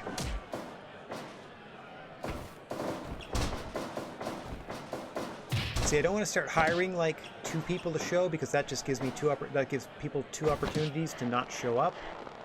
Just trying to, build from the ground up here, much like Matt Robinson is currently grounding Bill Bullock, the convict Bill Bullock, and the divine Matt Robinson. I gotta start using those more. Absolutely, I would describe Matt Robinson's in-ring performances as divine, but unfortunately for him, doesn't come up on the winning end of things nearly as often as one might expect. Has a great look, has amazing athleticism, good power, great offense, great defense. Just seems to be missing that special extra factor to put him over the top and really catapult him into the upper echelon of something like a GWA. But, this is a new universe. This is a fresh start. Let's see what Matt Robinson can make of it. As you see Bill Bullock repeatedly just trying to slow things down and not give Matt Robinson the opportunity to show off that flashy offense. The convict Bill Bullock, content to just sort of lock you up and lock you down, if you'll pardon the pun. Oh, there goes the bat, Matt Robinson away. Not really letting Matt Robinson get out of the blocks in the first 5 minutes of this. So defense first is Bill Bullock to this point. Slowly but surely adding more offense. Their controlling of the situation. You see Matt Robinson going back to the pedigree a couple of times already, trying to surprise his opponent with it. But if Jack Howard's resilience is any indication, Matt Robinson might want to work on a new finisher, as Howard was able to sustain or withstand, that's the word I'm looking for, withstand a handful of pedigrees in his eventual victory against Matt Robinson. See what he has against Bill Bullock here, who again takes him over with that headlock. Just simple offense, grounding your opponent, trying to take their oxygen away. A sound strategy from Bullock, who is trying their very best to ground Matt Robinson and take away the vast majority of their offense. So far, working gangbusters for Bill Bullock as we pass 7 minutes in this one. Matt Robinson hasn't hit anything too flashy. Hasn't really been able to dig into his bag of tricks. Meanwhile, Bullock, another snap suplex there. Probably going to follow it up with a clothesline or some headbutts. Nope, Matt Robinson trying to fight back now with a few kicks in the midsection. One to the side of the face and another one to the midsection there, dropping Bullock. Nice combo there. Robinson again, victim of that snap suplex. Bill Bullock not allowing Robinson too much of a breather. Big shoulder tackle there. I think actually what I did early on in the first generation's run was, rather than increase my gym capacity to start with, I fired a couple of people and then just replaced them on my roster. Give up. So I still only had 8 people, but I just increased the quality of those 8 people. I'm going to run with the original 6 plus 2 for now and see what happens. But we'll see again. If I lose a ton of money on this show, I might put the title in the next starting next time. Big miss of the diving fist drop from Bullock. Robinson immediately capitalizes and slaps on a Boston Crab. Bullock able to power out though. Thought that was curtains for Bullock after that missed fist drop off the top. Great presence of mind by Robinson to lock in that Boston Crab in that situation. Now working toward that sit-out dominator, but Bullock says no. Robinson sent out to the floor, returns with a chair. He's going to have a 5 count to drop that. There are DQs in the ring. Outside is no person's land. Nice swinging neckbreaker there from Bullock. Gets a 2 count on Robinson. Both of these men favoring their necks after last month's performances. Oh, knockout shot from Bullock. Unable to capitalize, Robinson fends him off, gets back to his feet, but is still dazed. See Robinson there trying to get some space. Bullock all too happy to help him by dumping him out to the floor. Able to catch his breath himself as Bill Bullock, center of the ring. Matt Robinson rejoins him, and here we go again. Big boot to the back of the head of Robinson. Much the worse for wear in this one. Another knockout shot, but Robinson right back to his feet. Fisherman Buster dropping on his head and neck, and now a stomach claw, and that could do it. Matt Robinson struggling to break free of that stomach claw, and they're able to finally push Bill Bullock off. It has been all Bullock the past few minutes here. Robinson's got to think of something. And soon... Oh, there's that cyclone suplex, but too close to the ropes. If he had done that facing the other way, this would have been it. Oh, and he gets folded over in his own right. Oh, almost pinned there. Nice suplex attempt. A nice pin attempt there out of the suplex by Matt Robinson. Bullock just up at the 2.9. Now Robinson off the ropes. Big knee to the jaw. Running knee to the jaw of Bullock. And then he drops him again with a kick to the midsection. Matt Robinson's starting to feel it. But Bill Bullock says this is it as he stalks his prey. Big clothesline drops him to the canvas. And now that headbutt combo. Down goes Matt Robinson again. Bill Bullock working toward the center of the ring. Giving him no excuse. How this one turns out. Bullock, big flex before the discus lariat, dropping Robinson. And again, Robinson now suplex onto the chair that he himself brought into the ring earlier. Dodges that discus lariat. Hits a discus punch combo. And now off the ropes again, another knee under the jaw. A second one in a row to Bullock from Robinson. Trying to fight his way back into this one. Misses a spin kick. Both men missing kicks. Bullock again. Trying to position Robinson near the ropes. What's he going for here? Oh no. Robinson counters as we crest the 20-minute mark in this one. Neither men giving up. Oh, a third knockout shot, and that should do it. Lights out for Matt Robinson. Oh, and he gets his knee clipped. Dirty tactics from the convict. Oh, Robinson rolls through into the armbar. Give up. And that's it. Robinson snatching victory from the jaws of defeat. Able to hit that Northern Lights, rolled through into the armbar.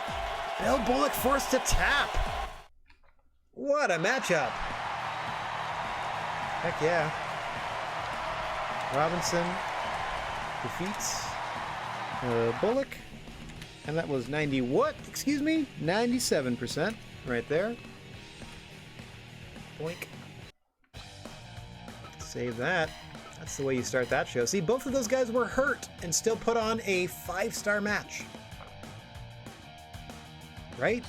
Coming up next, we have some new talent debuting here in the GWA. We're trying to be much more international. So, our first signee was a very popular Japanese wrestler, Kenta Kobashi. And our second signee out of Mexico is El Tejano Jr., here to take on Mickey Williams, who is, a terrible, terrible sort of hardcore wrestler. We'll see what happens here. We'll see what happens. Can El Tejano survive as they debut for us in the GWA? I gotta tell you, I like their boots so far. Huge headbutt by Mickey Williams starting things off. I've already forgotten their strange, do their, whatever their... Hell Knight, that's it. The Hell Knight, Mickey Williams. I'm trying to think there. Couldn't think of the word nickname either. Mickey Williams quick to grab what could be considered their sword, a kendo stick from under the ring. The Hell Knight, Mickey Williams. Rather violent competitor here in the GWA. Squaring out, as you see it early on, just biting the forehead of El Tejano Jr. and busting him open very early on in this one. We'll see how El Tejano Jr. responds to seeing their own blood. Unfortunately, it doesn't look like this wound is going to close anytime soon, but it also gives the canvas an opportunity to absorb some blood, because as we all know, absorbing blood makes the fight stronger here in the GWA. As I can hear Space Cat running up and down the corridor near the room where we are, because I can hear the door being slowly creaked open by him surfing. He surfs on the little, we got little throw rugs and stuff down on wood floor. He surfs on those things. He'll run all the way across the hallway and then run all the way down to pounce on one of them and just start skidding. Anyway, he's doing it now and it's slamming into the door. That's why it's slowly creaking open. Nice counter there by Tejano, sending Mickey Williams out to the floor. Tejano's going to want to look for a weapon here early to try to even things up here, to try to get Mickey Williams busted open. Otherwise, I don't know how much longer poor El Tejano Jr. is going to last in this one. We're not even 5 minutes gone, and apparently Mickey Williams got a big old hard-on for the kendo stick. It seems to be their weapon of choice. 100% of the time. The Hell Knight going for that kendo stick. Tejano doing his best to fend them off. How many are under there? I gotta talk to Mickey Williams' kendo stick guy. Must be buying them in bulk. There are now 6 or 7 strewn about the ring. Tejano doing his best to avoid the weapon shots. Quite honorable of them. And we are now back into the center of things. The match can only end with a pinfall or submission in the ring. There are no countouts or DQs outside, but you can get disqualified after a 5 count. In the ring, there's that deadlift gut-wrench suplex. You see the splat of blood it left behind when Tejano hit the canvas. Able to maneuver Mickey Williams out of the ring afterwards. Oh, grabs a chair this time, does Mickey? Oh, into the big headlock. Just trying to squeeze the blood out of the head of Tejano. Mickey Williams will bust you open early and then spend the rest of the match trying to squeeze the blood out of your body. Big old spine buster under the chair from Tejano. Second one, not on the chair this time, but again off the ropes.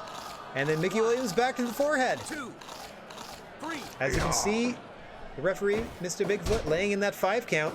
Williams breaking at 3. Pretty general, pretty liberal. DQ counts. Whoa, deadlift German from Mickey Williams. He does possess some skill, but unfortunately has just gone down this path of being extremely violent, shall we say.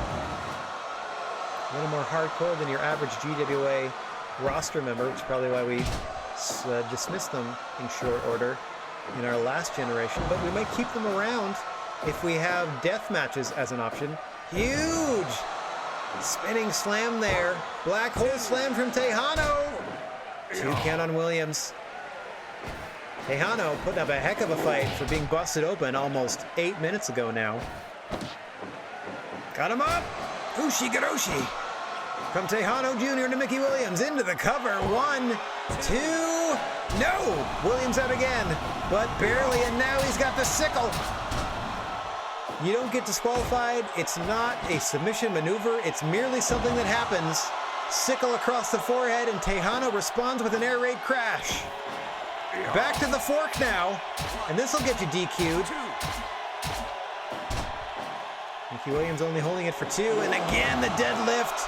Gut wrench from Mickey Williams, just dumping Tejano on his head, but too close to the ropes there.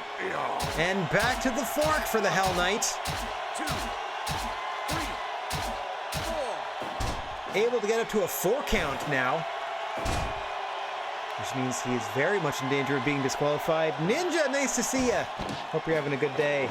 We are in the 2nd month of the reboot of the GWA as the newest signee, El Tejano Jr. just gets a 2 count there against Mickey Williams, a GWA original. Nice black hole slam, pulls him away from the ropes. 2.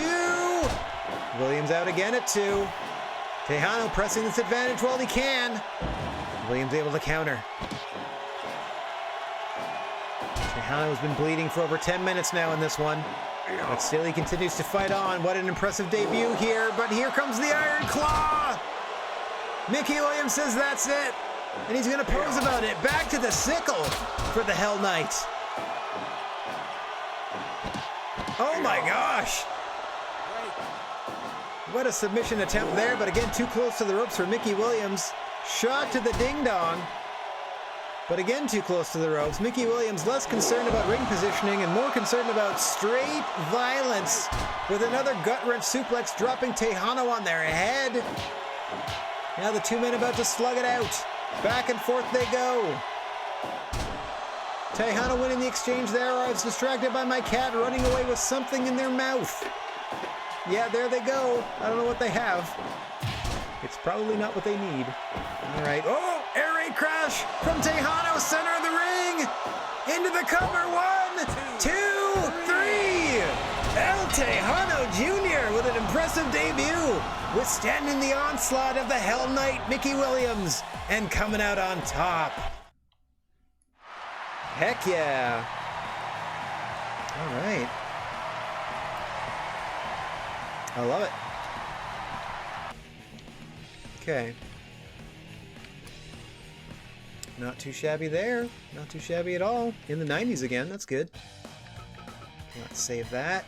We got 2 matches to go. The man who main evented the last show against Larry Zbyszko, Thomas Walker, is here to take on David Houston in a match between the 2 other people on the roster that weren't in the main event. Let's get down to the ring. Just looking, checking for signs of cat. It's going to run by again. All right. In another life, these 2 obviously part of a very foundational, let's call it, stable in the GWA, but here it is an entirely new universe. I didn't even know I would get the same edits because I picked a different wrestling style than I had previously. I don't know if that's random. I don't know if I can choose, but I got the same 6 that I started the game with last time, and I'm happy to see them because I'm at least familiar with their offense. That's why I know that Thomas Walker, the Brilliant Devil, Thomas Walker against the Anti-Gravity Kid, David Houston, in the red. Thomas Walker, formerly, I used to refer to him as the dirtiest player in the GWA game, but after watching 2 Mickey Williams matches, I don't think I can say that about Thomas Walker anymore, as the Hell Knight Mickey Williams is much more of a hardcore wrestler than Thomas Walker has ever been.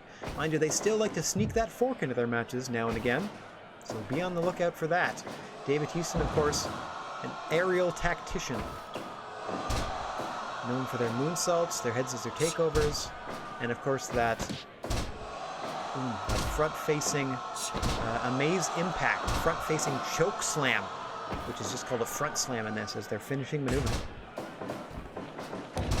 Yeah, we had to game it a little bit because you only get 3 chances to pick a creative referee. Hang on here, just a 1 count from senior official Mr. Bigfoot. So I had to, when we booked our first show, I exited and re-entered the booking screen a couple of times because it randomly gives you 3 choices of custom referee to choose from. And I just did that a couple of times until Bigfoot showed up and then selected them. And so Bigfoot will be our referee for the entirety of this run of the GWA. Yeah, it just wouldn't be the GWA without Mr. Bigfoot here calling the shots. So what's old is new again here in the 2nd generation, as again, we have the same starting talent and the same senior official the same rule set largely, but we're dealing with strong style matches instead of King's Road matches. And obviously the rosters are vastly different across all of the platforms. Like we have legend shows. We have a WWE Hall of Fame promotion. We have Big Japan, AAA, CMLL from Mexico. We have a more worldly stance. I wish we had more European representation, but we're doing what we can. Nice elbow off the top there from Walker. Unable to get the pin. Oh, Dragon Sleeper from Houston. Might be a little bit early to try a submission victory here. Just trying to wear his opponent down is the Anti-Gravity Kid. Tried for a drop kick, but the brilliant devil Thomas Walker able to stop that with a kick to the thigh.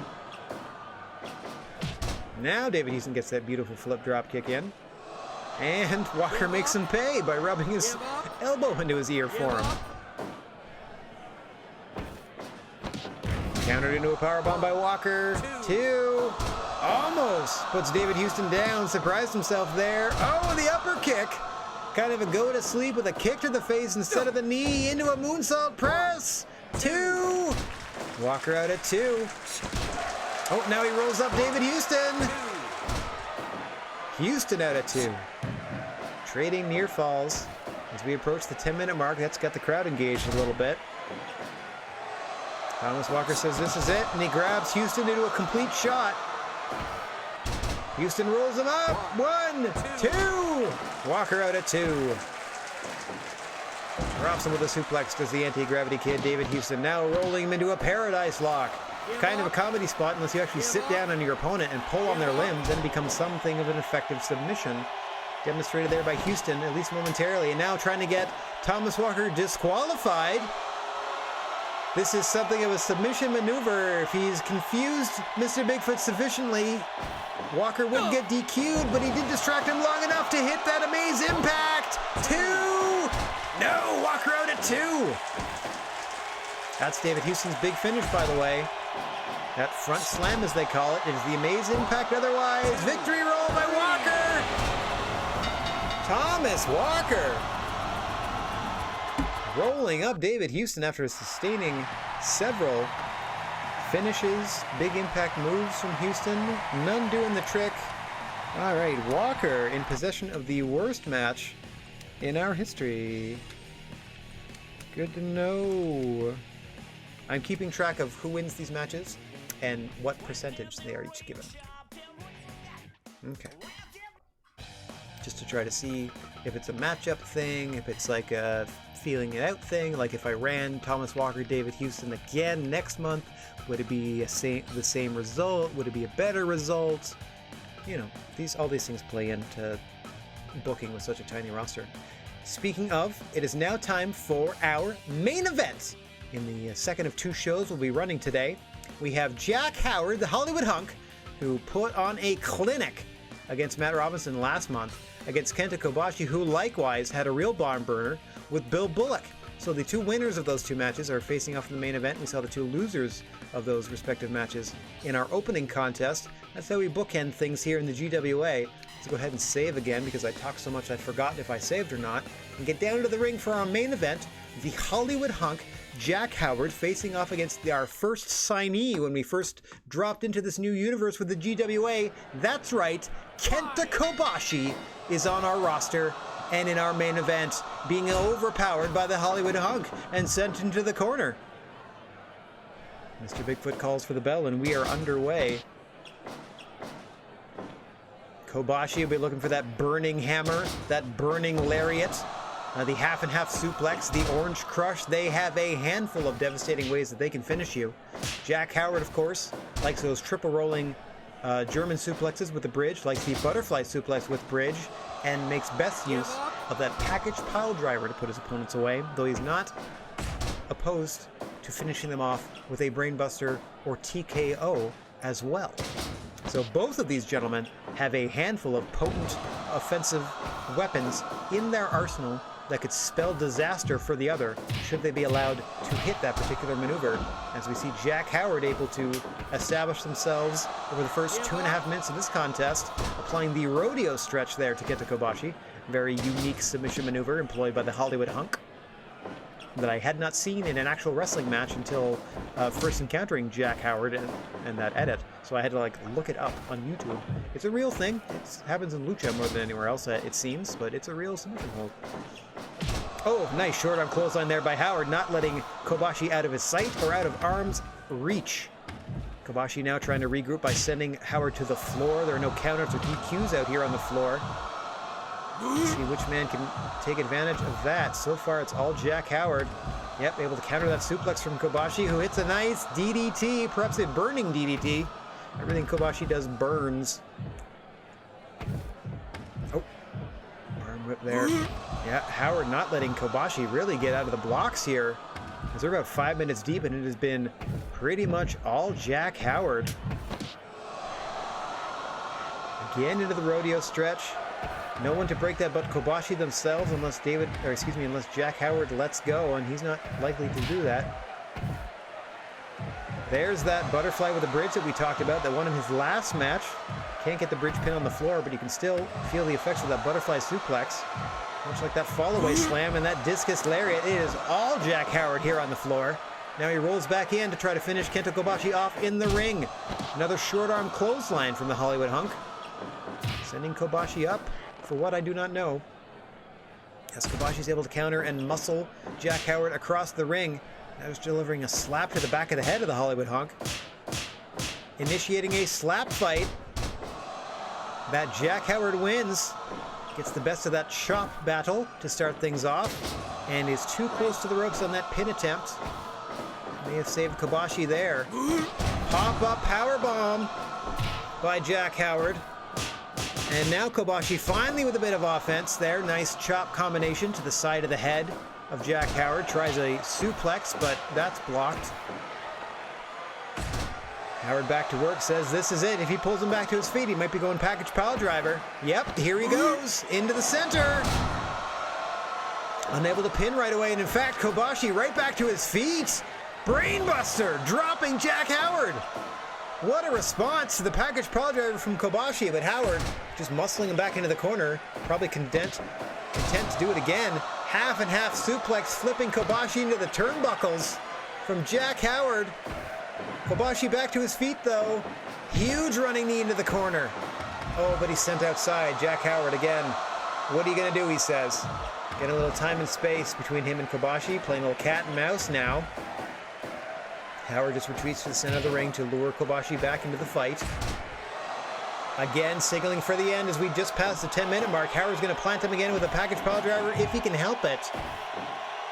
Drop with the DDT by Kobashi, who is fighting from underneath here. He got a bit of a hill to climb to get back into this one. This Kobashi, best offensive flurry he's had has been that big brainbuster he hit, but he had to suffer a package pile driver first. Nice bulldog headlock there, taking Howard down. But again, Kobashi unable to string together too much offense in a row. Going up top off the body slam. Nice moonsault. Too close to the ropes though. But that's a big body coming down on you with that moonsault. Howard's going to feel every bit of that. Package pile driver again. Second package pile driver to Kobashi, but again, he's unable to pin. Not only that, Kobashi's up first and dropped again with the brainbuster this time, but Kobashi rolls through back to his feet. A second brainbuster in a row. Howard, not content, pulls Kobashi back to his feet, misses the kick, gets dropped with another DDT. The resilience of Kento Kobashi is amazing at this point. Another huge brainbuster for Kobashi to Howard. Trying to position him for something specific. Chops him down to the canvas, trying to muscle him toward the center of the ring. Gets dropped with another brainbuster. Does Kobashi, though. Trying to fight back, pulling on the chin. Shin lock from Kobashi. Simple yet effective. Trying to wrench the neck. The head and the neck of the Hollywood Hunk Jack Howard. Spinning, rolling soul butt to the midsection. Now follows up with some chops. Does Kobashi. Trying to get back into this thing. Another sequence of chops there to the side of the head of Jack Howard. Off the ropes he sends him this time. Oh, mistimes it and both men are down. Both men back up. Oh, floats over the suplex attempt. Big boot to the back of the head. Drops the fist to the small of the back of Kobashi. Pulled back to his feet. Kobashi counters with a bulldog headlock. Kobashi doing his best to hang in there. But again, I feel like he's still got a bit of a mountain to climb. Might start with a suplex counter. Kobashi off the ropes. Big leg drop. Huge burning lariat to Jack Howard. Now he just stomps the back and collects his breath for a moment. Orange crush from Kobashi. 2. No, Howard out at 2. That's the best move Kobashi's hit so far, but he gets short arm lariated and he gets a fist drop to the ding-ding off the top from Howard. You heard the concern from the crowd. Kobashi able to stop the momentum of the Howard quickly with that suplex, but what can he follow it up with? It's back to a chop battle. Boom, the discus lariat of Howard settling that argument for now. But Kobashi's right back up. Package power puts Kobashi right back down. Howard didn't go for the pin. Pulls him back to his feet. Pump kick to the back of the head of Kobashi. And now onto the face. Now he says it's time to finish things off. Jack Howard taking no chances, but he might be taking too long to put Kobashi away. No, here it comes. Another package pile driver, but he can't follow up immediately. Kobashi back to his feet. Sets him up for another suplex. Howard rolls through and is back to his feet first. Burning hammer! Into the cover by Kobashi. 1, 2. No! Howard out at 2. We are 20 minutes deep in this one. TKO to Kobashi gets rolled over. 1, 2. No! Kobashi out at 2. Jack Howard surviving the burning hammer of Kenta Kobashi. Burning lariat. Kobashi going up top. Waiting for Howard to stand. Big shoulder block off the top. Got him in the back of the head, I think. Setting him up again. Orange crush out of the corner. 2, 3. Kenta Kobashi wins your main event. Holy crap, what a match. 100. 98. Wowzers. So Kenta Kobashi was a good hire. Just putting that out there. Wowzers. Kobashi over Howard. Getting closer to that perfect match. 98%. We lucked out last time we played, and our very first match in the GWA's existence was 100. But this was a heck of a build. Overall average card rating, 92%. We had a bit of a stinker in the semi-main event, but that's okay. We got over it, and we persevered. Word of mouth. Yeah! Pass capacity. Excellent. Okay, so fingers crossed. That doesn't necessarily mean a lot of money was spent. We could still lose money on this endeavor, and I really hope that's not the case. Oh, Bianca Belair is the WWE Junior Heavyweight Champion. Shingo Takagi is the New Japan Junior Heavyweight Champion. Chris Jericho is the AEW Champion. I don't know. Niebla something of CML is the CML Junior Champion. Okay. All right. We got Big Japan as some champs. Nino Ambergosa is the AAA Heavyweight Champion. Oh, man. We got some 6-person champions. More 6-person champions. You can see a lot of new champions being crowned now. Shuji Kondo is the All Japan Junior Champ. Yamato is the Dragon Gate Junior Champ. Rich Swann, Ken Shamrock, and Tasha Steele are the Impact 6-person champs. That one's too fast. Some of these are... Oh, Nick Gage is the GCW champ. That makes sense to me. Donovan Morgan and Elix Skipper are the Legend Junior champs. The Honky Tonk Man and Superstar Billy Graham are the Hall of Fame Tag Team Champions. We only lost $6,000 that time, so that's pretty good. And WWE, this month you have a 6-man tag team tournament scheduled with WWE. Now, what these things generally mean is that there is a little bit of interest in having people work with us. So if, like AEW last time, WWE this time. Yeah, okay, a singles tournament scheduled with Hall of Fame. Does that just mean that Hall of Fame is starting to take notice? WWE is starting to take notice? AEW took a little notice last time? That sort of stuff? Oh, I don't know who that Johnny is. There's lots of Johnnies, but we got a new signee to GCW. Just the one? I know you got your hands full, but you got to set up a gym. Go to the management menu and then select training center. Renovating the amenities helps your talent grow stronger and prevents injuries. Renovating the gym increases your roster capacity. Well, I don't have enough money. Let's get that training center off the ground. I don't have enough money to do that right now. I can maintain our sandbag repair, but that's all I can do so far. That's literally all I can do so far. I don't have the cash to do anything. What's this? Hang on. I can't even do a medicine ball because I need a level 2 gym. So we started with $100,000. If I at least get back to $100,000, I can start spending money on things. But we have lost money 2 months in a row now. Mind you, we have made some good headway in terms of our product. People are talking about us. We can probably book a slightly larger venue next time, because next time I'm going to crown a champion.